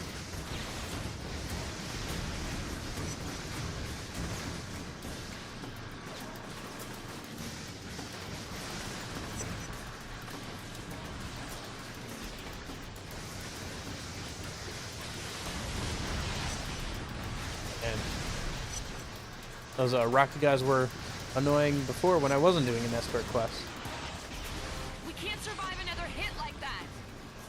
Well, could you move any slower? That was a rhetorical question. Don't actually move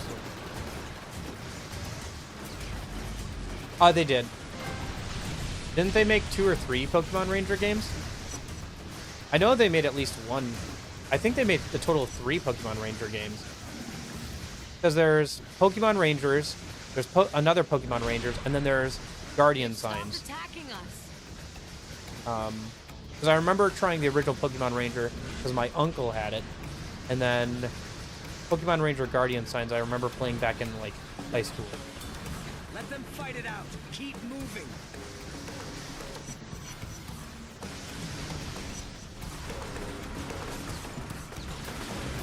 But yeah, they haven't made anything for like Pokemon Ranger in a while. Same with Pokemon Mystery Dungeon though. The only thing they've done for Pokemon Mystery Dungeon ever since the Switch came out was in the end of the 3DS was that remake of like the first 2 games or the first game. The road's blocked. Do something. I'm working on it. Jeez. Well, why do you want to get back with this lady again?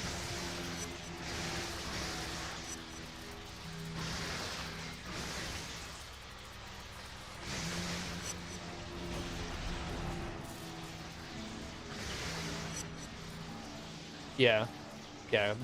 I think there was a total of like 3 different sequels. Because Guardian Signs was how you unlocked Manaphy.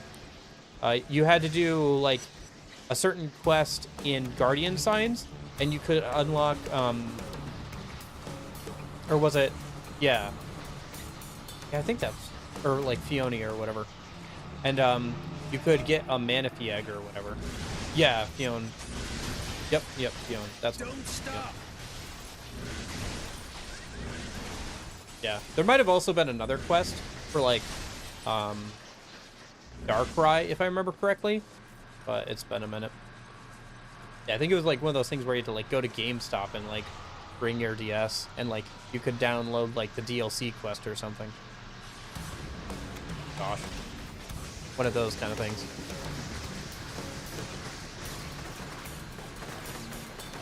Yeah, it's a shame. Although I think the 3DS Mystery Dungeon games, I played all of them. I think I own them, both of them. Or was there 3? I'm trying to remember if there were 2 or 3. I think there was 2. The story of the first one was pretty good, but the gameplay wasn't great. They made the gameplay a little bit better in the second one, and the story was still decent. But they got rid of the way recruitment worked in the old games, where it was like a random chance, right? But instead they made it into where every side quest gave you a new Pokemon to join your group.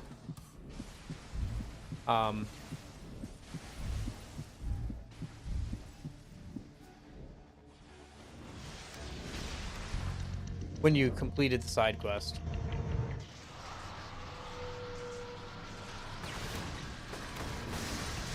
I got my hands on a picture of the Dustman's leader.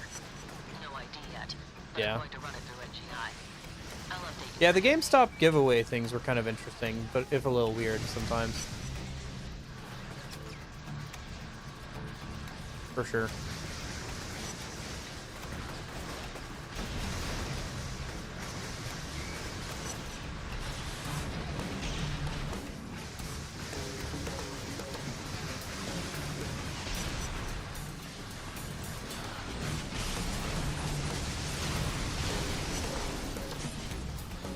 Cole, clear the road.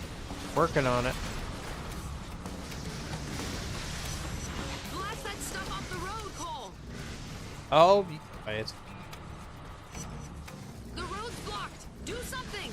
You know what I was talking about? How they have a hard time making you care about like a girlfriend or significant other. This is not the way to do it. Oh yeah, I remember that too. Yeah, they still did some of those up through the 3DS era. Do you remember Ash Greninja from the demo for like Sun and Moon? That was cool. That was fun. I remember playing a ton of like the demo in anticipation for that game coming out, so I could like transfer over the data and like have a really high level Pokemon or whatever when the game came out. I don't know if it actually worked like that, but I remember doing that. I may have misunderstood as a kid, but... Which goes to show that the Metaphor demo was not an anomaly, but rather the rule. And that even as a dumb child, I still was doing stuff like that. Where I'm just like spending 30 hours, you know, playing a demo so I can transfer over save data. Yeah. I still think that Black and White 2 were kind of the peak of the series in terms of like the way the games looked and like the amount of content there was to do and like the quality of the content. Like Black and White 2 has so much content. I don't know if I have Ash Hat Pikachu. I think that was a giveaway one that I didn't get to. Although technically you can do all those now. If you have the right equipment or like an ace card or something, you can usually like, you know, set up the giveaway thing on like 1DS or something and then like get it with like your actual physical cartridges or whatever. That's kind of fun. One sec, I got a drink of water. It's a shame stuff like Ash Hat Pikachu didn't carry over into like future games. Like I think if you transfer him up enough, it just turns into Pikachu with like maybe a slightly different description or something. We made it.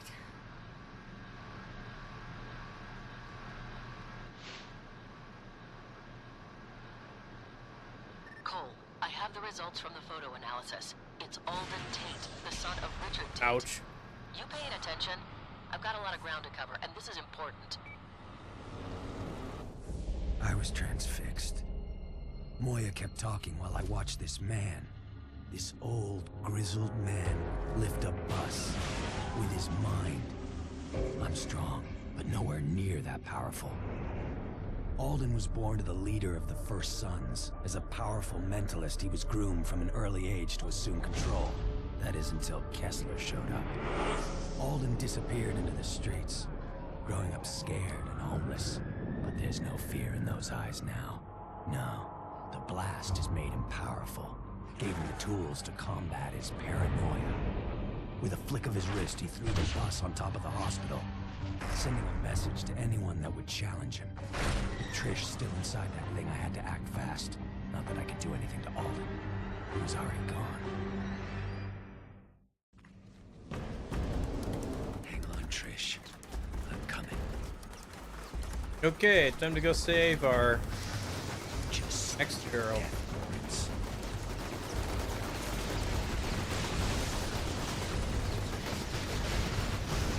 Holy cow. Yeah.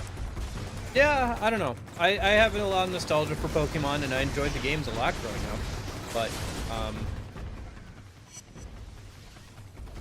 I don't know. I think it is somewhat I've changed, but also the games have changed. I think it's a bit of both.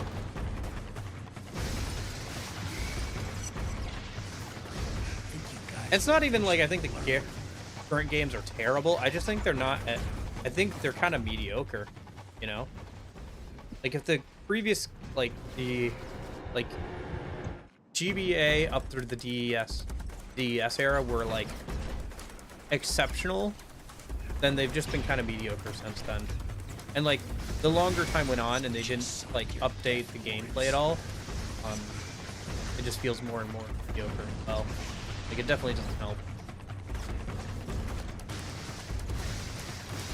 I don't know. But you know, hey, Legends Arceus is on the poll for the next weekend game. That should have gone up, like I said, earlier today. So maybe we'll play that next. Try that out and see if it can make me get the next Legends game when it comes out, right? Sometime next year or whatever for the Switch 2. Boy, did you pick the wrong guy to school with. I like those drums. I like band drums. Kind of interesting. Like it's not deep booming drums. Like it's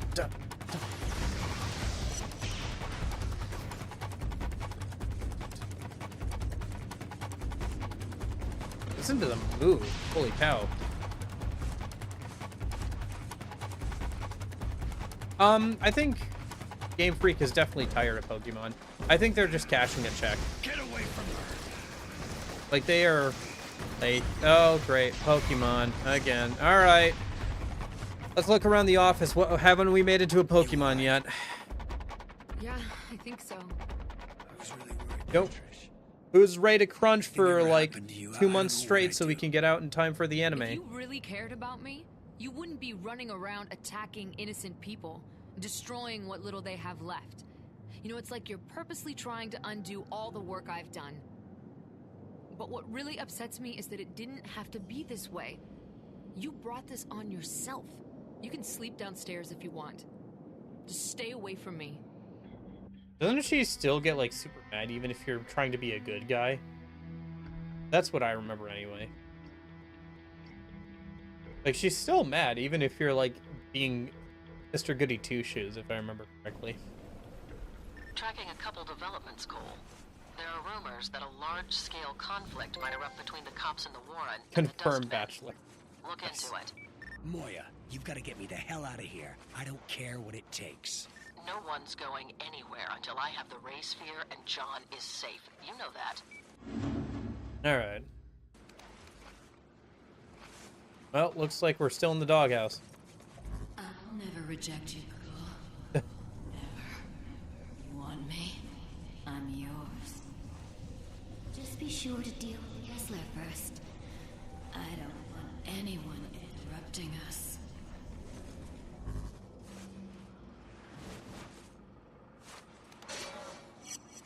He's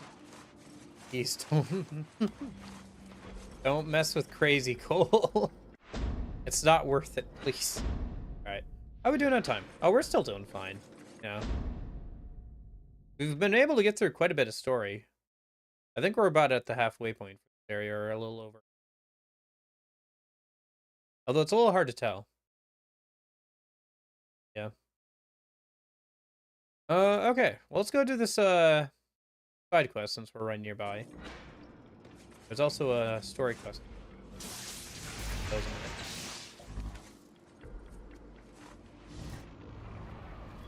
Yeah, I think that after like 20 some years, and like not everybody's been there for like 20 years, but a lot of people have. I think that Game Freak's just kind of eh. Oh, it's a police officer.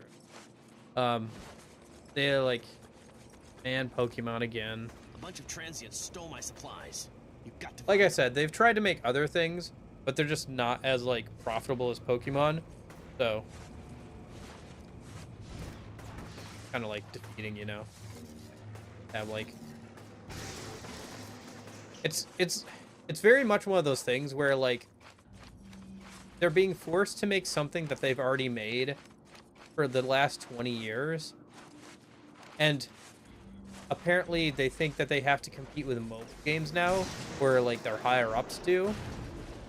Because if you look at like, you know, the interviews when talking about like the Omega Ruby Alpha Sapphire remakes, they were talking about how they wanted to be able to compete with mobile games or whatever. Or like that was one of the things that they thought that they had to compete with. So yeah, I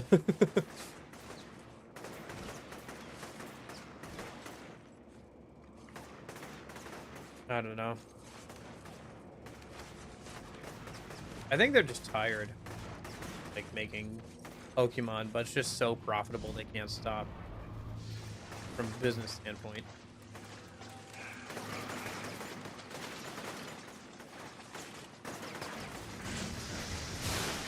And there's not, like, been any, like, extra experimentation, I feel like, with Pokemon in a while. Like, there is no new Pokemon Ranger, there is no new Pokemon Mystery Dungeon. They've remade Pokemon. They made a new Pokemon Snap game. They did that. They remade an old concept. They remade the first Pokemon Mystery Dungeon game. They did that, but that's not a new concept. By definition. They made the Pokemon Go Sleep app. Isn't that fun? They made another Pokemon trading card game app specifically for collectors. Oh wow. Who doesn't need another app so they can collect Pokemon cards but in a different way? Wow. This is so creatively filling. No, I feel like if you did anything for 20 years and you weren't allowed to take a break, you would, like, start to really hate that thing. Or at least, like, get very tired of it, I think. I guess there is, like, Pokemon Legends. Who knows? Maybe. Hey, you know what? Again, like, it's on the poll. At some point, one way or another, I'll try it. Hopefully that's good. Hopefully, that helps freshen things up. Like, it's a side game, but, you know. That's kind of what I was saying, is, like, it'd be nice to have, like, another side game or something. That's, a bit closer to some of the, like, the mainline games than some of the other side games have been, too. Where it's got, like, the turn-based battle system and everything still. Just, like, a simplified or slightly modified version of it.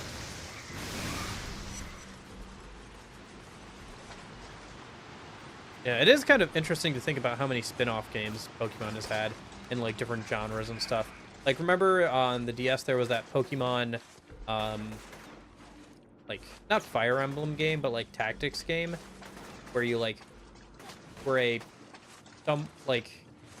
was kind of a ancient Japan Empire tactics game kind of thing. It's kind of interesting. It's super expensive now. I found it at a ridiculously good place at like a second-hand place one time. I was pretty happy about that.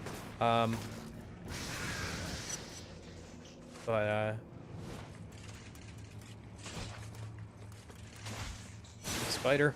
Okay. Yeah. Yeah. Yeah. Wasn't that the, like... Wasn't Troze? Oh, I'm trying to remember. I guess there's, like, all the fan games now, too. So if you don't like how the current, like, modern Pokemon games are going... Yeah, there's all that stuff. With, all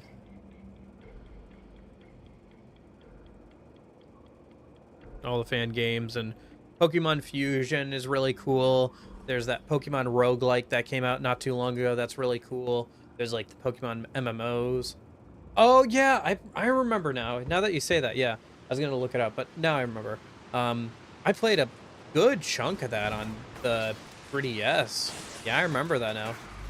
It was a game. It was all right. It was a good time waster. At least I thought so as a kid.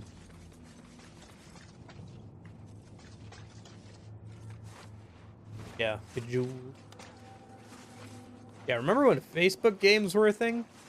Now they're all on mobile, I guess, now. Yeah. I remember I got in trouble as a kid because I used my mom's Facebook account to sign up for a Mobster Facebook game. Yeah.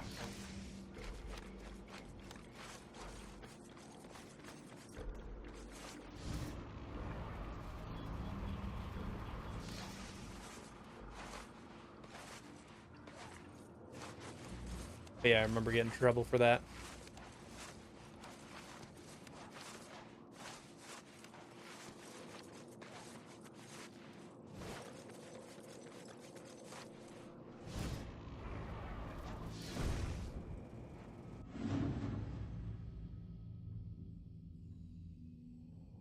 All right.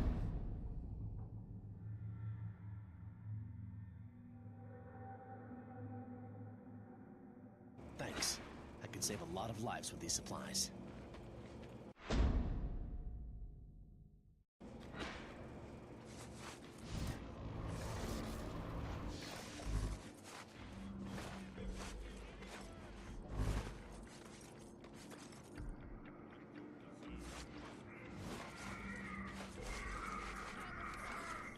Uh-oh.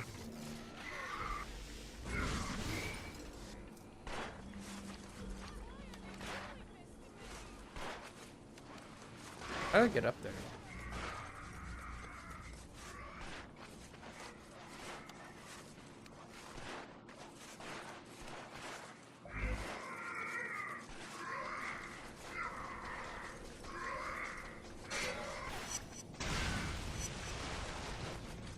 Hey Garrett, how's it going?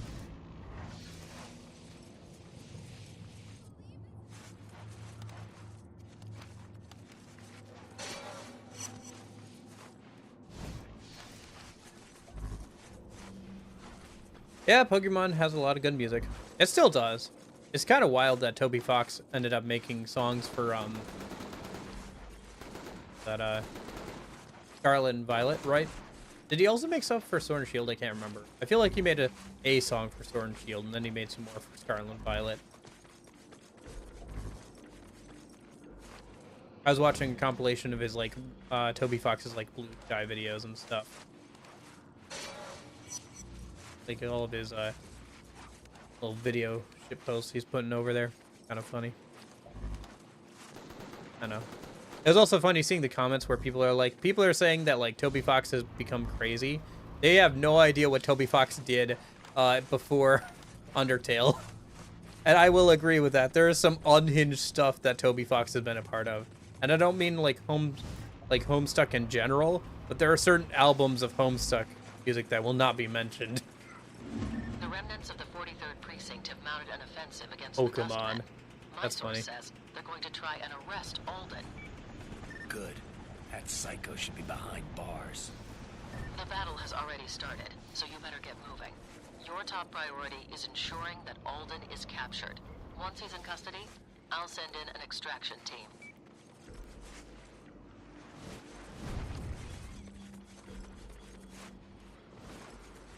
Yeah.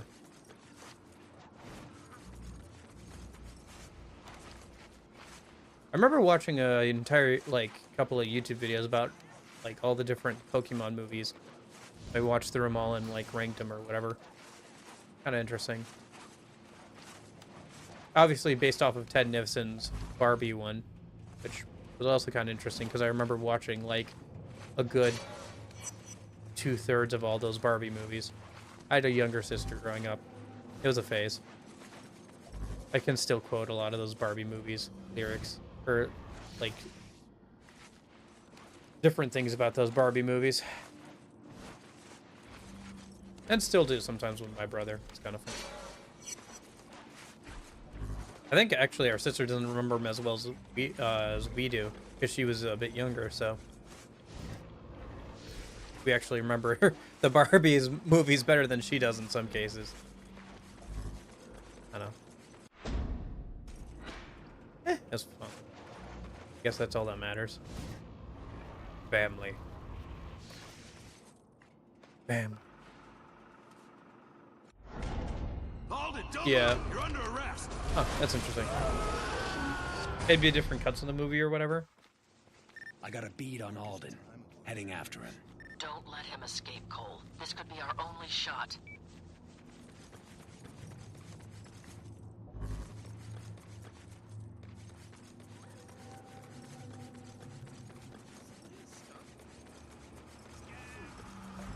He stole my food. Kill him. I probably shouldn't get involved in this. Alden's still running around, and if he gets away, Moya's gonna have my hide. I could zap that guy and cut him loose. Maybe I just walk away and leave him there to rot.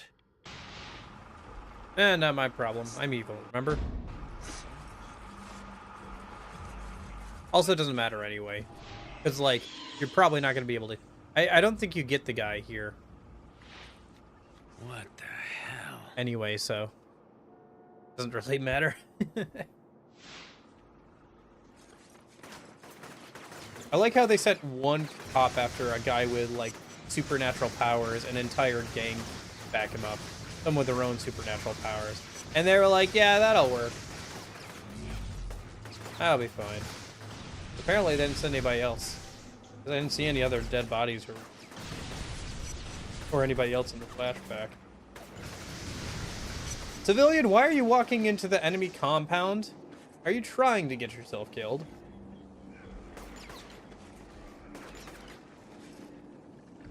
I don't remember Britney Spears being in the movie. The one movie that my mom hated that we watched for the Pokemon movies was the Latios and Latios one, because they, like, made such loud noises in that movie. Like, the Pokemon cries or whatever were so loud on VHS. I think she might have gotten rid of it at one point. She also didn't like SpongeBob either. Similar reason.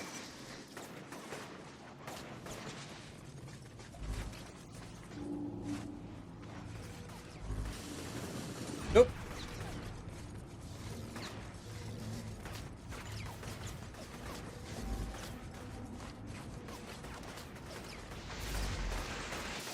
Oh, there's a guy over there. Oh, there's a couple guys.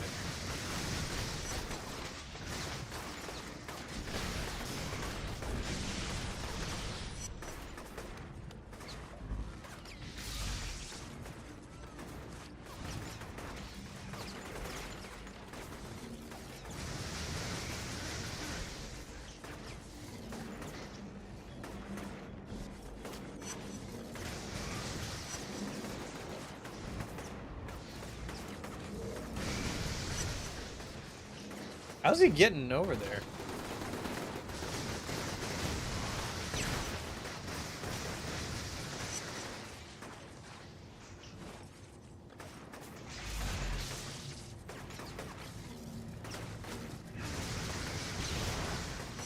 I guess he has telekinesis power, so if he needs to, he can just kind of like hover himself over a bridge.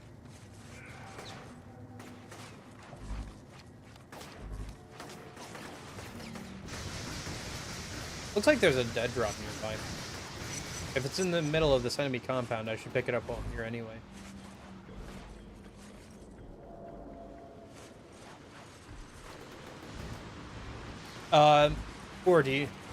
Four kids dub. There's a lot of funny, like, 4Kids dub stuff where, like, they tone things down or tried to make things more westernized. Can barely find my way through it. Alden started collecting scrap metal, junk, anything else he could get his hands on the moment the quarantine was put into place. Probably for use on that tower. Why the hell is he building that thing?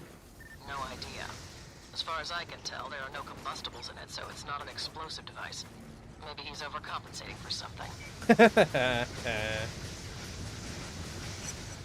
Yeah, there's also some funny stuff with, like, the 4Kids Yu-Gi-Oh dub and stuff as well. Oh boy, jelly donuts, my favorite.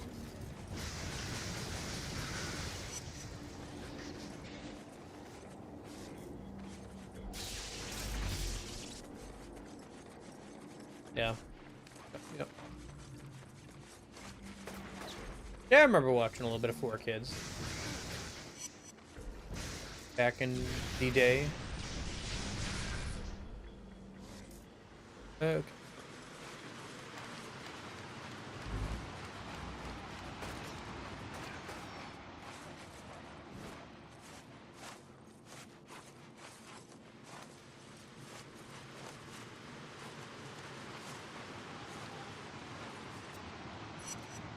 Didn't watch too much TV as a kid. We didn't have like cable or something. Information. According to the group's official history, research surged ahead and numerous breakthroughs were achieved under Tate's So leadership. you're a little ahead of the curve on that Side one. note, no evidence remains of any specific breakthroughs. Repeated requests to witness anything created during this era were denied. Side note, after Tate's death, the First Sons formally designated Empire City as their base of operations.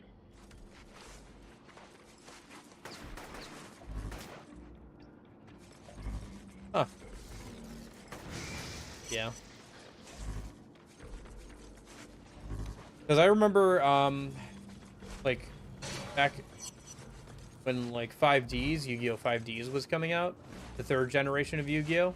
They had, like, a poll for, like, what opening song you wanted or whatever.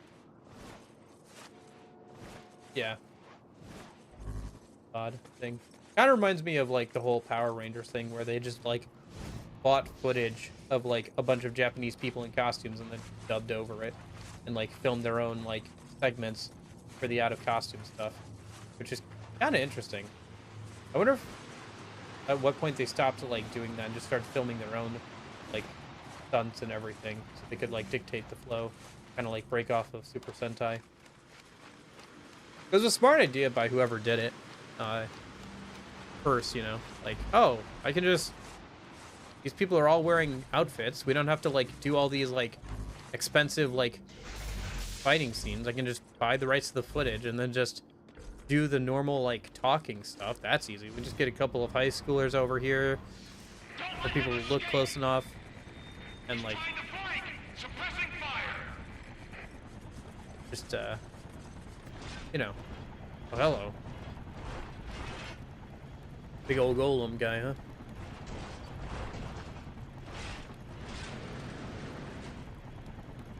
Holy crap.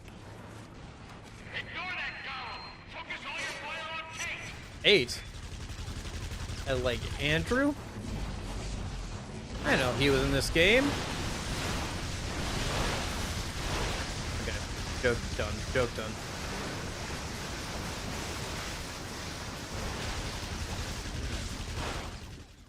Nah. Yeah. Well, they didn't change Yugi, I don't think. But yeah, I think Joey technically has a different name or whatever, right? Or Yami. Didn't change Yugi or Yami. But yeah, I think they changed like some of the names.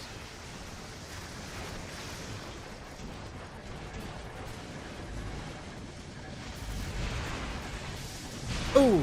Ouch.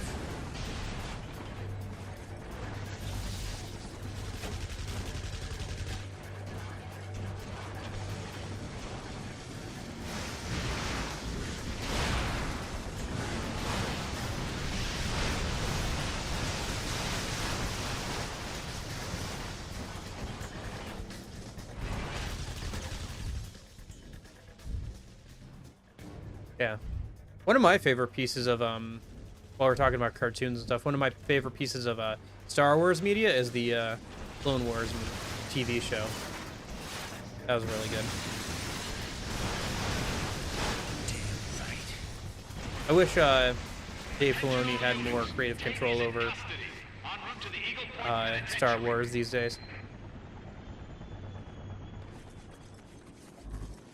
Yugi boy. Cops Gosh. nabbed Alden, Moya. Whoever did the They're taking him English to the VA for I heard, and so have the Dustmen. They're already rampaging through the streets of the Warren, shooting everyone in sight. Deal with them. him did a good job. Yeah. Yeah, the Clone Wars show was pretty good. It started out okay, but it like got really, really good, especially in the later seasons. It's a shame that like they weren't able to air like the actual ending of the show for like forever. And it's like locked behind like I think, a Disney Plus account right now. I don't think I've actually watched it, but yeah, the show got like really good there. This is very interesting.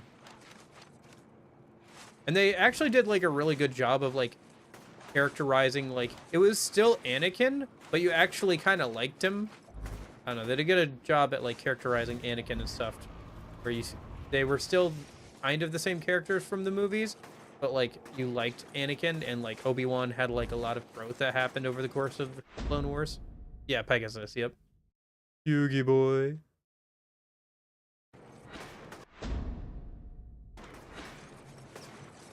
Yep. Yeah, the first season or two of Yugi is pretty interesting. It's also interesting to think about the fact that, like, Yu-Gi-Oh! Was going to be, like, one of, like, several games that Yugi was going to play, because it was supposed to be, like, a King of Games thing. That's where Dungeon Dice Monsters comes from. But now it's, like, that game has been taken, like, so much farther than they ever thought it would. Tron 3. I guess it'd be cool if they made another Tron movie. I don't know. I feel like the nostalgia for that kind of stuff is kind of worn off, or like, I don't know. I guess there's still people still nostalgic for it. I personally remember liking the original Tron. My grandpa really liked the original Tron. I think it's cool. I just think that, like, I don't know. I think I like the original Tron as a standalone movie. I think the reimagining was kind of cool artistically, but it didn't do anything for me from a story wise. Make me think like, man, I really hope they make another one of these. You know, it's kind of, yeah, okay, yeah, all right. The Wii game though, the Wii game that they released, pretty fun because you got to do like all the mini games, and everything, like light cycle racing and all that kind of stuff.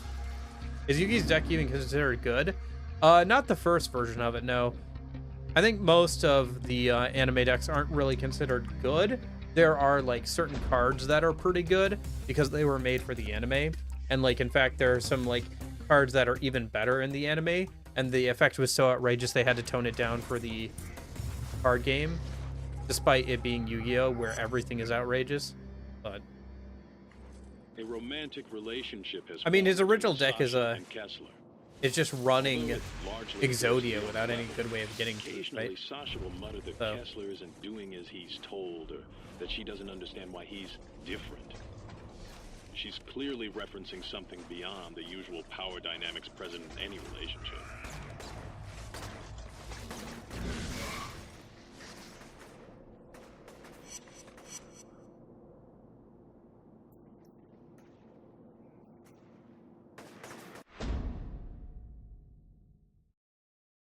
yeah, I don't think, like, competitively, I don't think they were ever considered good, but you know, I think Kaiba was actually a little bit better competitively, like even back in the early days, because a 3000 attack monster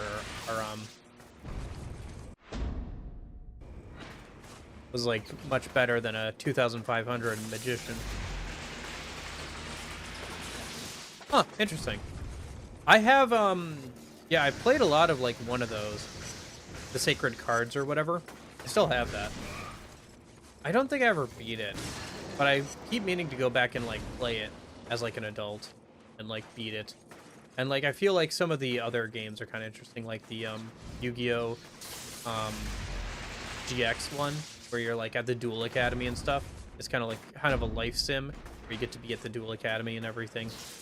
That one is interesting. Oh, okay. Gotcha. Well, if it had GBA, then I'd be in buying it, but I'm not sure about like Game Boy and Game Boy Color. But that is kind of interesting that they're re-releasing them. Am I going away to get off? I'm not sure what you're asking, Garrett. If you're asking when I'm gonna end stream, probably another half hour or so here. Go a little bit longer. See if we can get through a bit more story here in a minute. I think we're pretty close to the end of this island. So I think if I get this story mission and like maybe another 1 or 2 done, we'll be done with this island. and then we can finish out the game next week. Kind of nice. So we can start trying to get through the next game. Probably get through the rest of the series by the end of the year. Maybe. We'll see how long Second Son is. Yeah. Yeah, how long it takes us to get through the different games. I'll have to listen back to stream and see how the new microphone sounds. Just need a few more picks. Oh, it's one of these, man. But yeah, there's some fun Yu-Gi-Oh games for sure. I think the Yu-Gi-Oh games are kind of interesting as well because they are Awesome. Just need a couple more pictures. they're like a time capsule of like the meta as it was when that game came out, with it like having the same ban list and everything. Yeah, keep it up. Just need a few more picks. I wonder if it counts if I drain electricity from an enemy.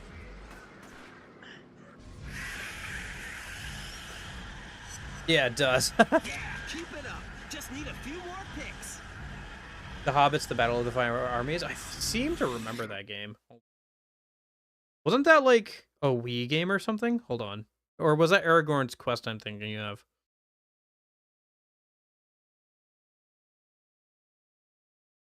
Or maybe you're talking about the movie? Did I watch that? Did I watch all the Hobbit movies? I don't remember.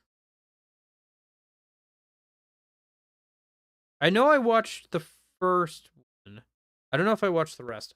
To be honest with you, I haven't even watched the original, all of the original Lord of the Ring movies, so.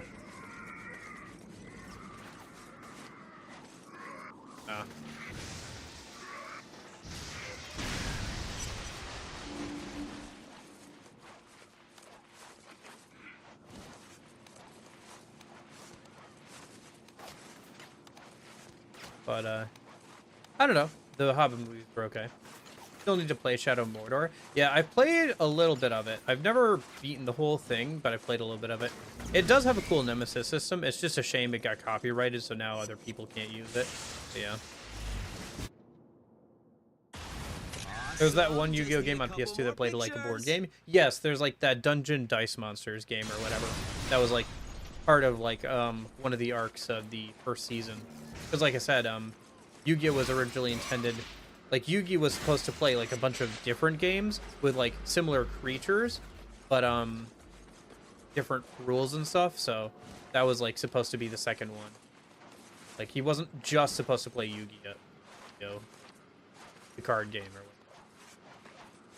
I tried reading Lord of the Rings back in middle school, or was it early high school?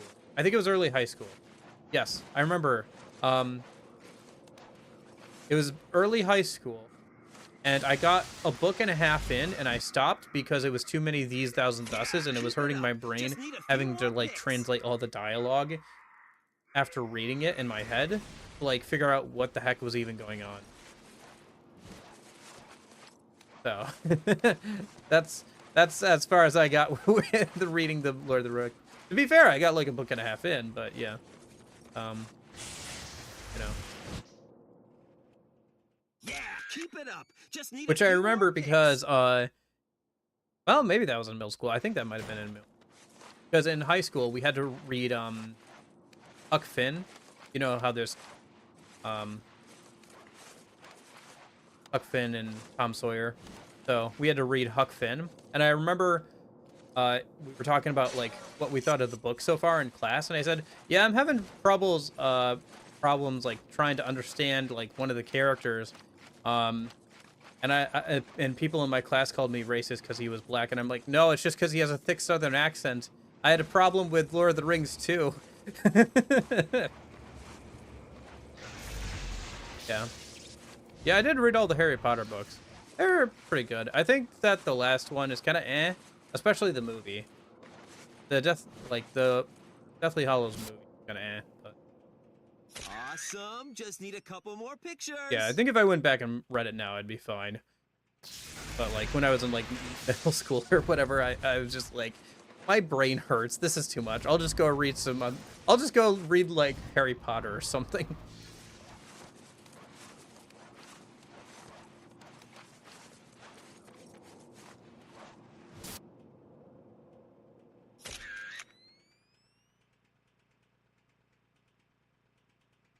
That's kind of a cool shot with like the background and everything.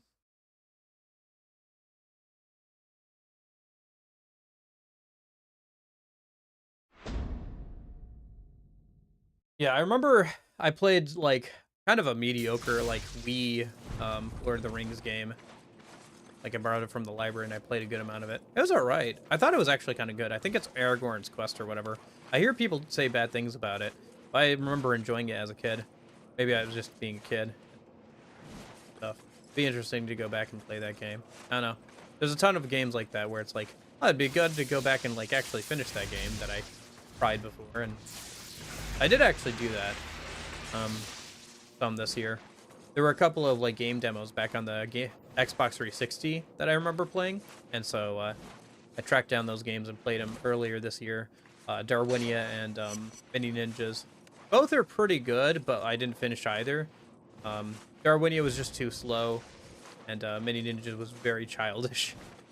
Damn, those maniacs. Even for me, who was like fine playing like Bakugan or whatever, it's like it was a bit much.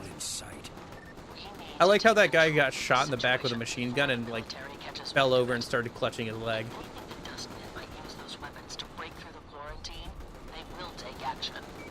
Just sit around all day dreaming about blowing stuff up. You know what to do, Cole. Alright, I'm gonna go blow up a killdozer. But yeah, I think Shadow Mordor and the sequel are both pretty good.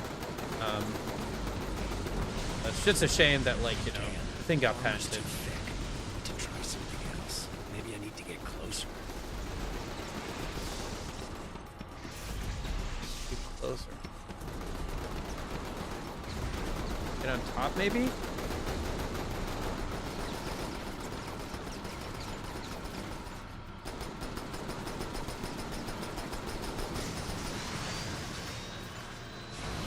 Oh, there we go. Yeah, eat it.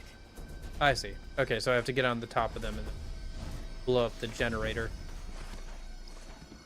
Makes sense. Okay. I don't know why we can't just shoot at the tires.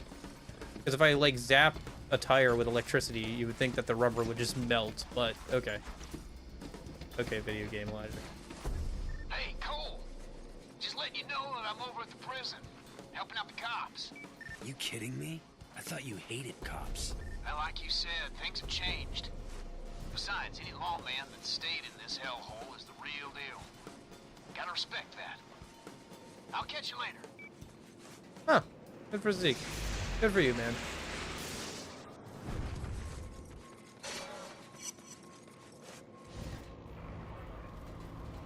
Alright, where's these, There's one over this way. Yeah, that's fair. You do have to respect all the police officers that stayed behind or, like, are still trying to do their job even while this is going on. Not like they're getting paid at this point, right? They're just doing it because they think it's the right thing to do. They're putting their life on the line to do so. Well, to be fair, a lot of cops are doing that anyway, but, you know, they're getting paid for it. Although I don't think many people would say that they took a cop job because of the pay. Maybe in some, like, areas, like for forensic or something, like some of the backline stuff. I think, like, if you want to be, like, a cop and, like, actually be somebody who's out on the streets and stuff, I don't think most cops would say that they took the job for the pay. There's a lot of other jobs that pay better and are less dangerous than being a cop.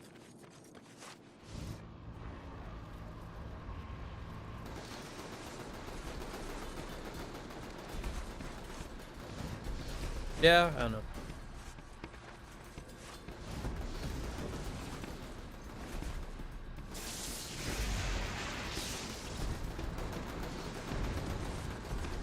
I'm sure there are people who joined police force for the wrong reasons, but I don't know. I feel like people are probably more rare than the people who join for the right reason, you know? I hope so, anyway. Cole, lots of gunshot victims are coming to the hospital. What's going on out there? Trash baggers are shooting up the place. Bastards have really gone off the deep end this time. What'd you do to tick them off? I didn't do anything. You really think they need an excuse to kill people? All I know is that every time you come around, things get worse. Trish says this if you're being the good guy, by the way. Gosh, man, they really are doing Trish any favors when it comes to, like, getting you to like her. Because she says the exact same stuff like this. Like this, because I'm evil, it's kind of justified. But, like, she says the same stuff even if you're being Mr. Goody Two-Shoes. I own The Hobbit. I've read The Hobbit. I've read the entire Hobbit. I own, like, an illustrated giant version of it. It's great. I just didn't finish the Lord of the Rings books. I don't know why.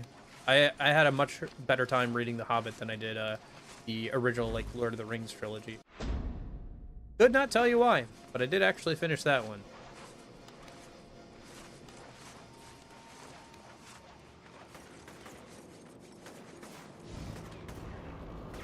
Maybe it was the illustration.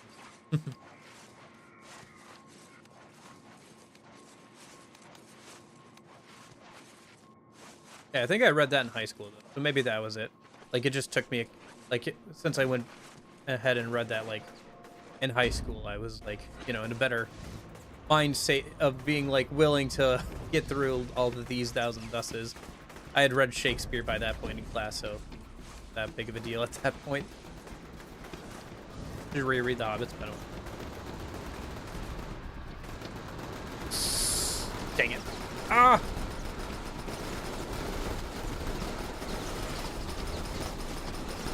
Come on, Cole, get up! Get up! Get up!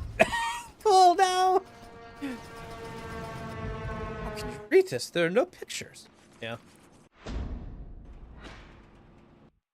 And they did Gaston so dirty in the live-action remake. I saw that, like, same scene of, like, no one, up, up, up, the whole musical thing with Gaston, you know, where they're thinking about how great Gaston is. It's so much worse than the original animated version. It's just so much worse. I don't know why. Like, Disney's running out of, like, movies to remake into live action. Like, they're doing Moana soon. Although I think that's just so they can get The Rock in there. Like, before it gets too old.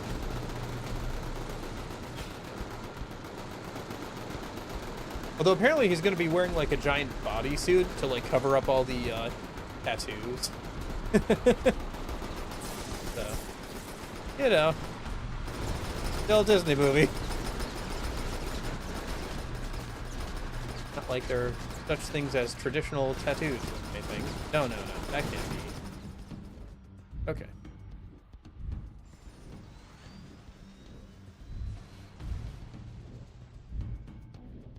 Yeah, he is a good villain.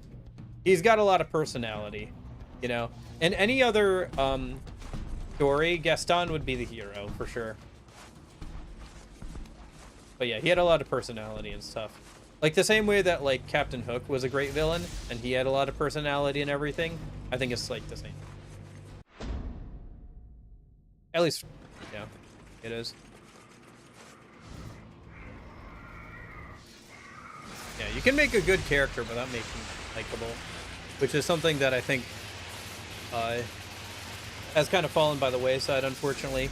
I feel like a lot of people assume that you have to make good character, like you have to make a character a good person to make them likable or something. Like, they can never do anything bad, you know? Your main character can never do anything bad, or you can't have side characters who are kind of bad people, but they're fun characters. I feel like some of that stuff has kind of, like, gone by the wayside, unfortunately. Maybe that's just my... Oh, shoot. My opinion? Like, it's my unsolicited opinion, but whatever. It's my stream, I can give unsolicited opinions. But... I don't know, I just...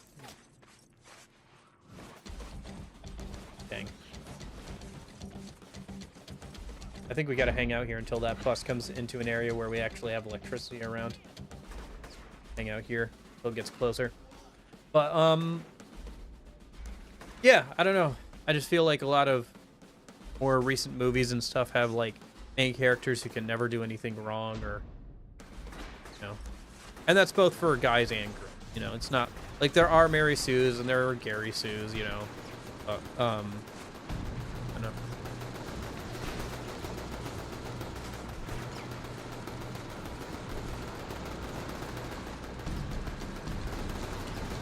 I don't know. I guess I just feel like it's like a lot of the same. I feel like this for those movies though. It's like the same people who are like on Twitter all the time are like making or writing those movies or whatever, and it, like stuff like that completely checks out. Where they have like these extremely extreme opinions one way or another. Dang.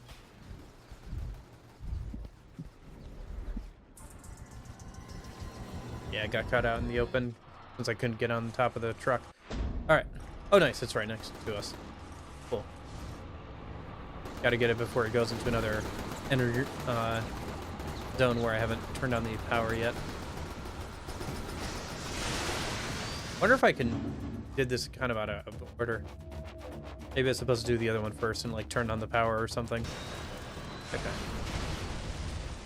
That's a lot of spiders. My extraction team is prepped and ready, but the military is dragging its feet with the clearances. Head for the prison and secure Alden until they get there. It won't be long before the Dustmen try and bring him out. Oh, did they actually get Alden? Dang, I didn't realize that they actually got him. I thought he got away. Oh, maybe being evil and like leaving that guy there to just like hang out, you know, because the food thing actually did change something. Maybe you actually don't have to do like an entire mission to like actually capture Alden or something if you choose to be evil there.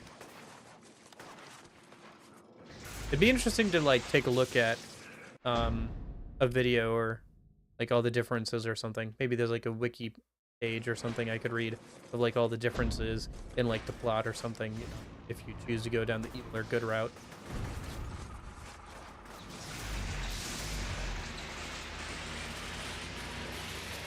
I do appreciate that they did. It does seem like quite a few things change if you actually go down one route or the other. It's still, I think, pretty obvious to me that the good guy route is the intended first route on your first go around. But it is cool that like a good amount of stuff changes if you go evil or whatever.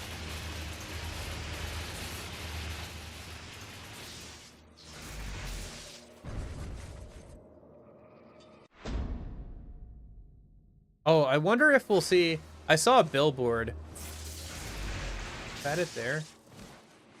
Not. There was a billboard for a movie, like a fictitious movie in this game, that was like, shoot, I kind of want to find it now. Oh wait, it's up there. It's up there. Okay, hold on. Hold on. Okay, so check this out. I saw this while I was like climbing around earlier today, testing out the new microphone. So check this out. It's a fictitious movie called Sophie's Wooden Spoon. She changed a nation that used to only use two sticks to eat with by choosing to eat with her wooden spoon. Andrew Woods, based on the novel No Mama, I Want My Spoon by something Wang. So stupid. It's like this like weird fake movie about a kid using a spoon in like China or something and like changing the culture to use spoons or whatever. It's so stupid. Very early 2000s. I know, I just saw that and I thought that was pretty funny. Yeah, there is like a lot of room for the devs to have fun with like fake advertising and stuff in video games, bulletin boards, names of restaurants and stuff. I think GTA does a lot of that too.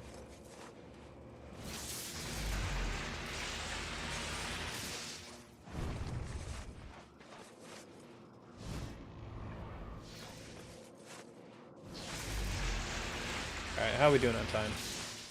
All right, let's do this one more mission.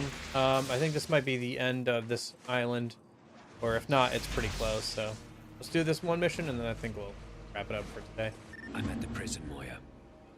The Dustmen are going to hit it with everything they've got. And the extraction team is still 20 miles away. Do whatever it takes to keep Alden secure.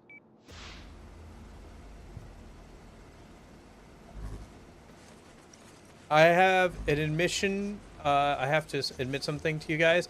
I've never played a GTA game. Wasn't allowed to play them growing up, and I haven't played them since being able to. Haven't done it. Gotta do it. Haven't done it. Then again, I haven't played like a lot of other games too. I know. That is one thing. Is do you have to play every game? I know. I feel like you should try a lot of things. GTA 5. Yeah, are we gonna get a GTA 5 stream? I can't believe we got GTA. Fox O'Reilly's playing GTA 5 before GTA 6 came out.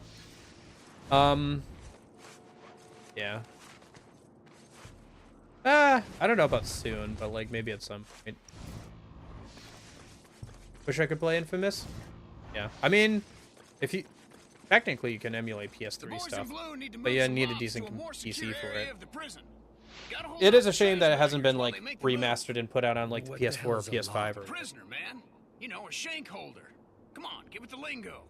Oh, and check it out. That walkway up there is cracking with juice. Little thing I whipped up. Wow. Only played Second Son. Ain't damn right. Yeah. I don't know. I just think that personally, I know that you don't. They're not like super interconnected or anything. I just think that some of the earlier games look a little bit more interesting. Oh.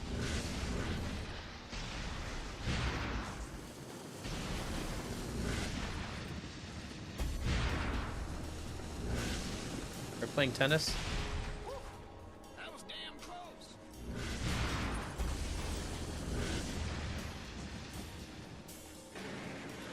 I actually own 1, 2, and 3 like as the collection on the original Xbox. That's pretty cool. That's fun.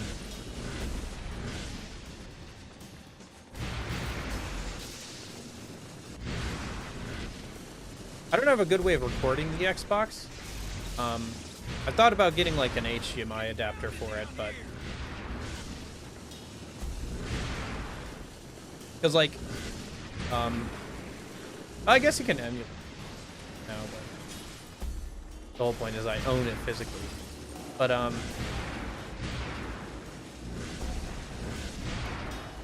yeah, capture cards for like old AV or whatever are like super hard to come by nowadays. Like you have to buy them off eBay or whatever, and usually they're, you know, not in super great condition at this point. But Oh, hell. Zeke, get out of here. Run! These guys will kill you. Go help the cops lock down Alden.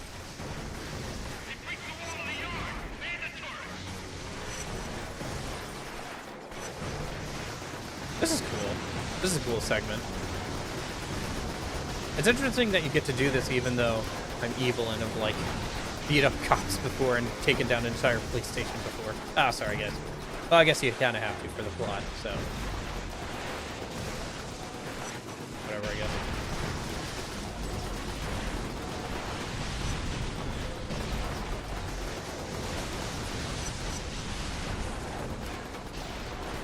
Yeah, I flipped a coin and I ended up with evil.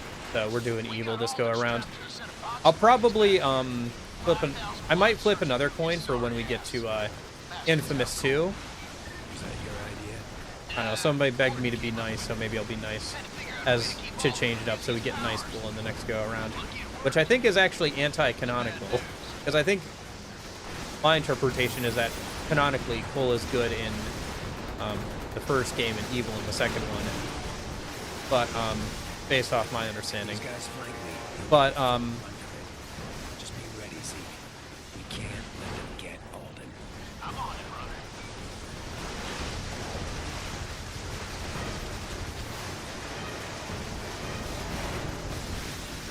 And then with Second Son, since I haven't played that game, because I've played Infamous 1 and 2 a while ago, so I'm fine, like, kind of with whatever. But since I haven't played Second Son, I'll make actual decisions for that game. But I was fine leaving it up to a coin flip here, since I had already played this game at least once, several years ago.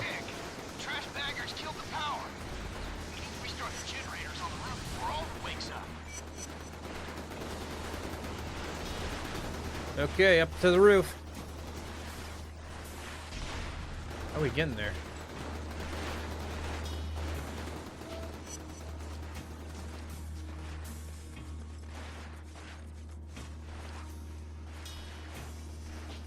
How do we get to start?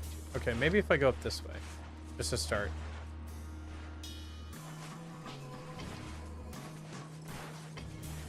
Game, where?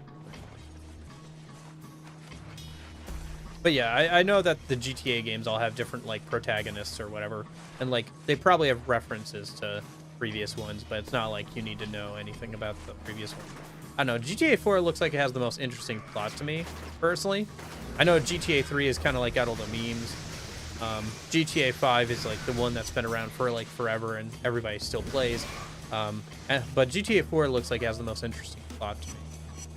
At least just from, like, an outside, like, everything I've heard about the games and everything. Oh, now I understand why I had to be so funky about, like, trying to get up here before with that other side mission, because I didn't have the upgrade that I was supposed to have for parkouring around here properly. Because I'm supposed to have the glide upgrade by this point. So since I was trying to do it without that, I had to be kind of funky in how I got up here the first time.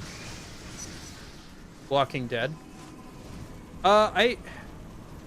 Funnily enough, I actually did play a Walking Dead game this year, but it wasn't like Telltale's games or whatever. It was a Xbox 360, like, short kind of survival sim based off the TV show. It was okay. It got pretty panned when it came out, and I think for $60, yeah, it's not a great game. But for now that it's like $10 or whatever or less, and you can just, you know, buy it for that much, I think it's kind of fun. I enjoyed my time with it. Enough to do like full, like 2 playthroughs to see everything, because there's like a map you choose where to go, and so you can get like different locations on a different playthrough. So I went and saw all the locations, and yeah, it was good. Good variety amongst the locations and stuff. Been on a second playthrough. Hurry up, man!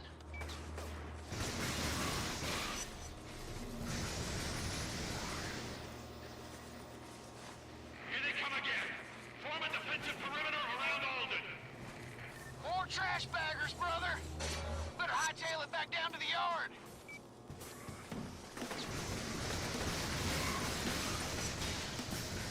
I've never played the Telltale Walking Dead, though.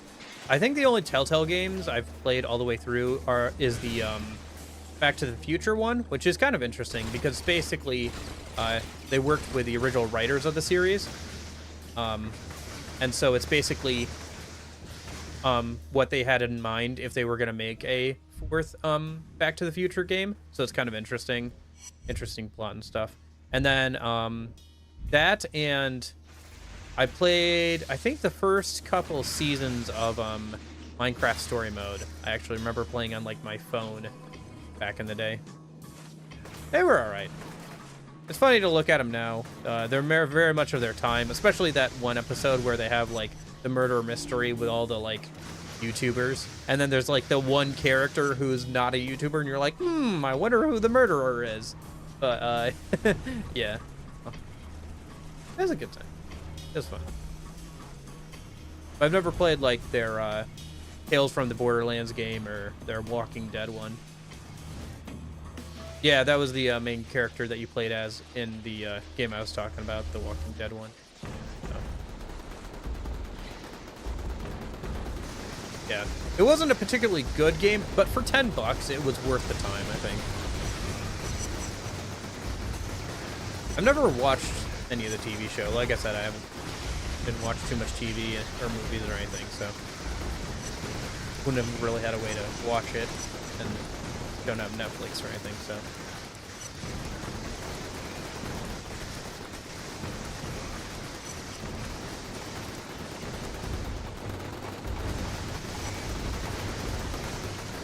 Jeez, Pete. PS3, you gonna be okay, buddy? There's a lot going on.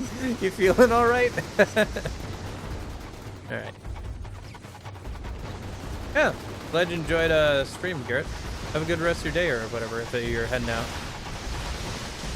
Sounds like you're heading to bed or whatever. Hope you have a good one.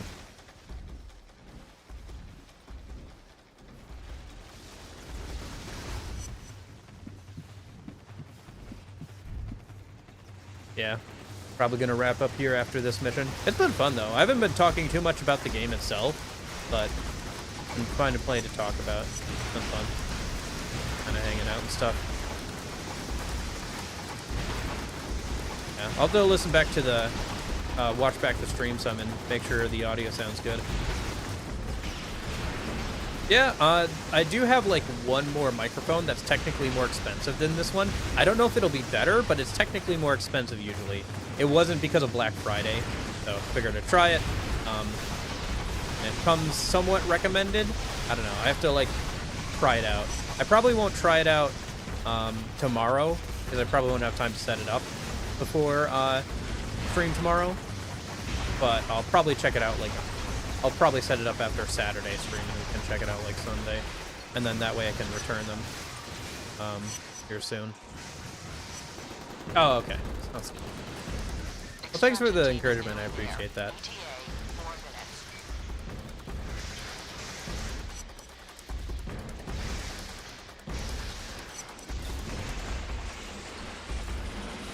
Golem.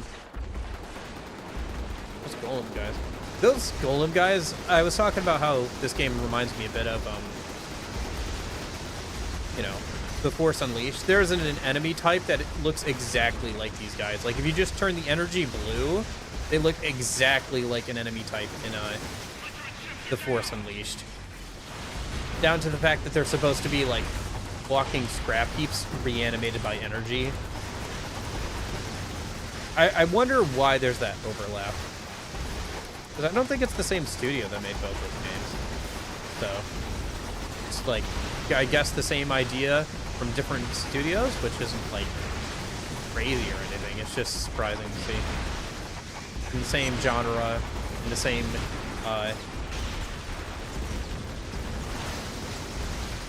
kind of, like, era of games or whatever.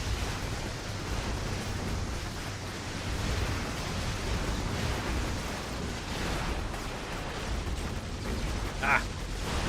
My electricity gate broke. Oh! Don't die, Cole. Those golems are tanky. And they can only be hurt in certain ways, so.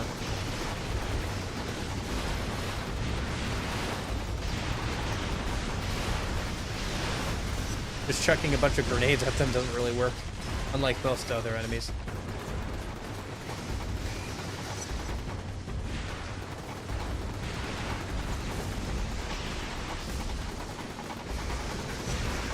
Yeah, I'm glad I fixed that audio delay thing. Sorry about that.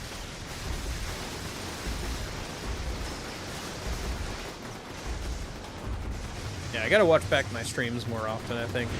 I don't know, sometimes stuff happens and I'm not aware of it, because it just, like, doesn't show up on my end. And I just need to be able to gauge the quality of, like, what I'm actually doing on stream and, like, maybe take some notes or whatever.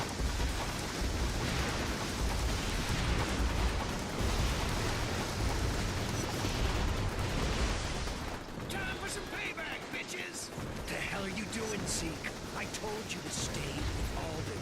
A little planning going on. Spring goose. Yeah, it's odd to hear this type of drums. It's not bad. I'm just usually used to it. Oh, crap. I'm used to, that type of drums with, like, high school bands and stuff, so it's a little weird to hear it here. By the time I got inside, it was too late. Oh, he Place got was away. Slick with gore. Poor bastards never got any backup. If Zeke kept his post, they'd be alive now. And Alden would still be in a cage. Not sure Zeke's ever gonna forgive himself for this. Don't know that he should. night, we could hear the screams from Tent City. They were drunk on power, proud of their victory over the cops and over me. Now the race sphere seems farther away than ever.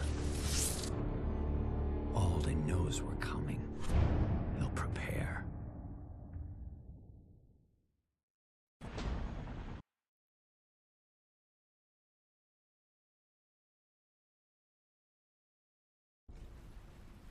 All right.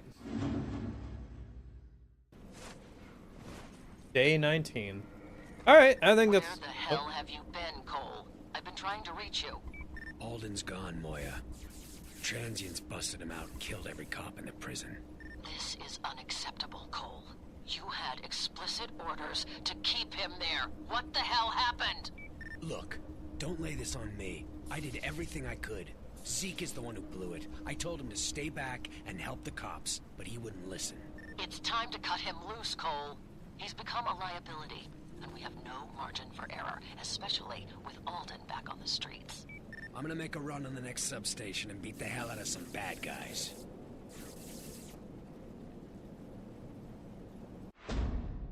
Take out your feelings on them, huh? All right, we'll do that next time. I think we're pretty close to the end here, now that Alden's broken out, and, like, we've only got, like, we're about to do the last substation, so I think we'll be able to finish up this island, next time on Tuesday, and then, should be able to start getting into the last island on Thursday. Probably won't finish it next week, but get pretty close. There's also some other side quests we should do before we head to the next island anyway. Maybe we'll do a little bit of that on Tuesday. Clean up everything else that's available once we unlock that last substation. Alrighty. Well, I hope you guys enjoyed today's stream. I did. I had a good time. It was fun. Just hanging out and talking. I gotta get better sleep, man. I should be able to do that all the time. Just yap. Yap. But anyway. I will hopefully see you guys tomorrow for Metaphor. I think we're going to try and finish Metaphor this weekend. We got that New Game Plus boss. I might have to make a little bit of progress tonight. I have to, because we're like a little bit... Yeah. It'd be nice if I could make a little bit of progress. I might do a little bit of playing. Because where we're at right now is like right after... We're in the second to last section of the game where you have right after you go to the Mage Academy, so, and Basilio and stuff.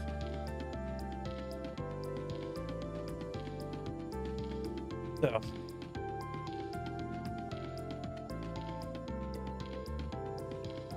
anyway, hope you enjoyed today's stream.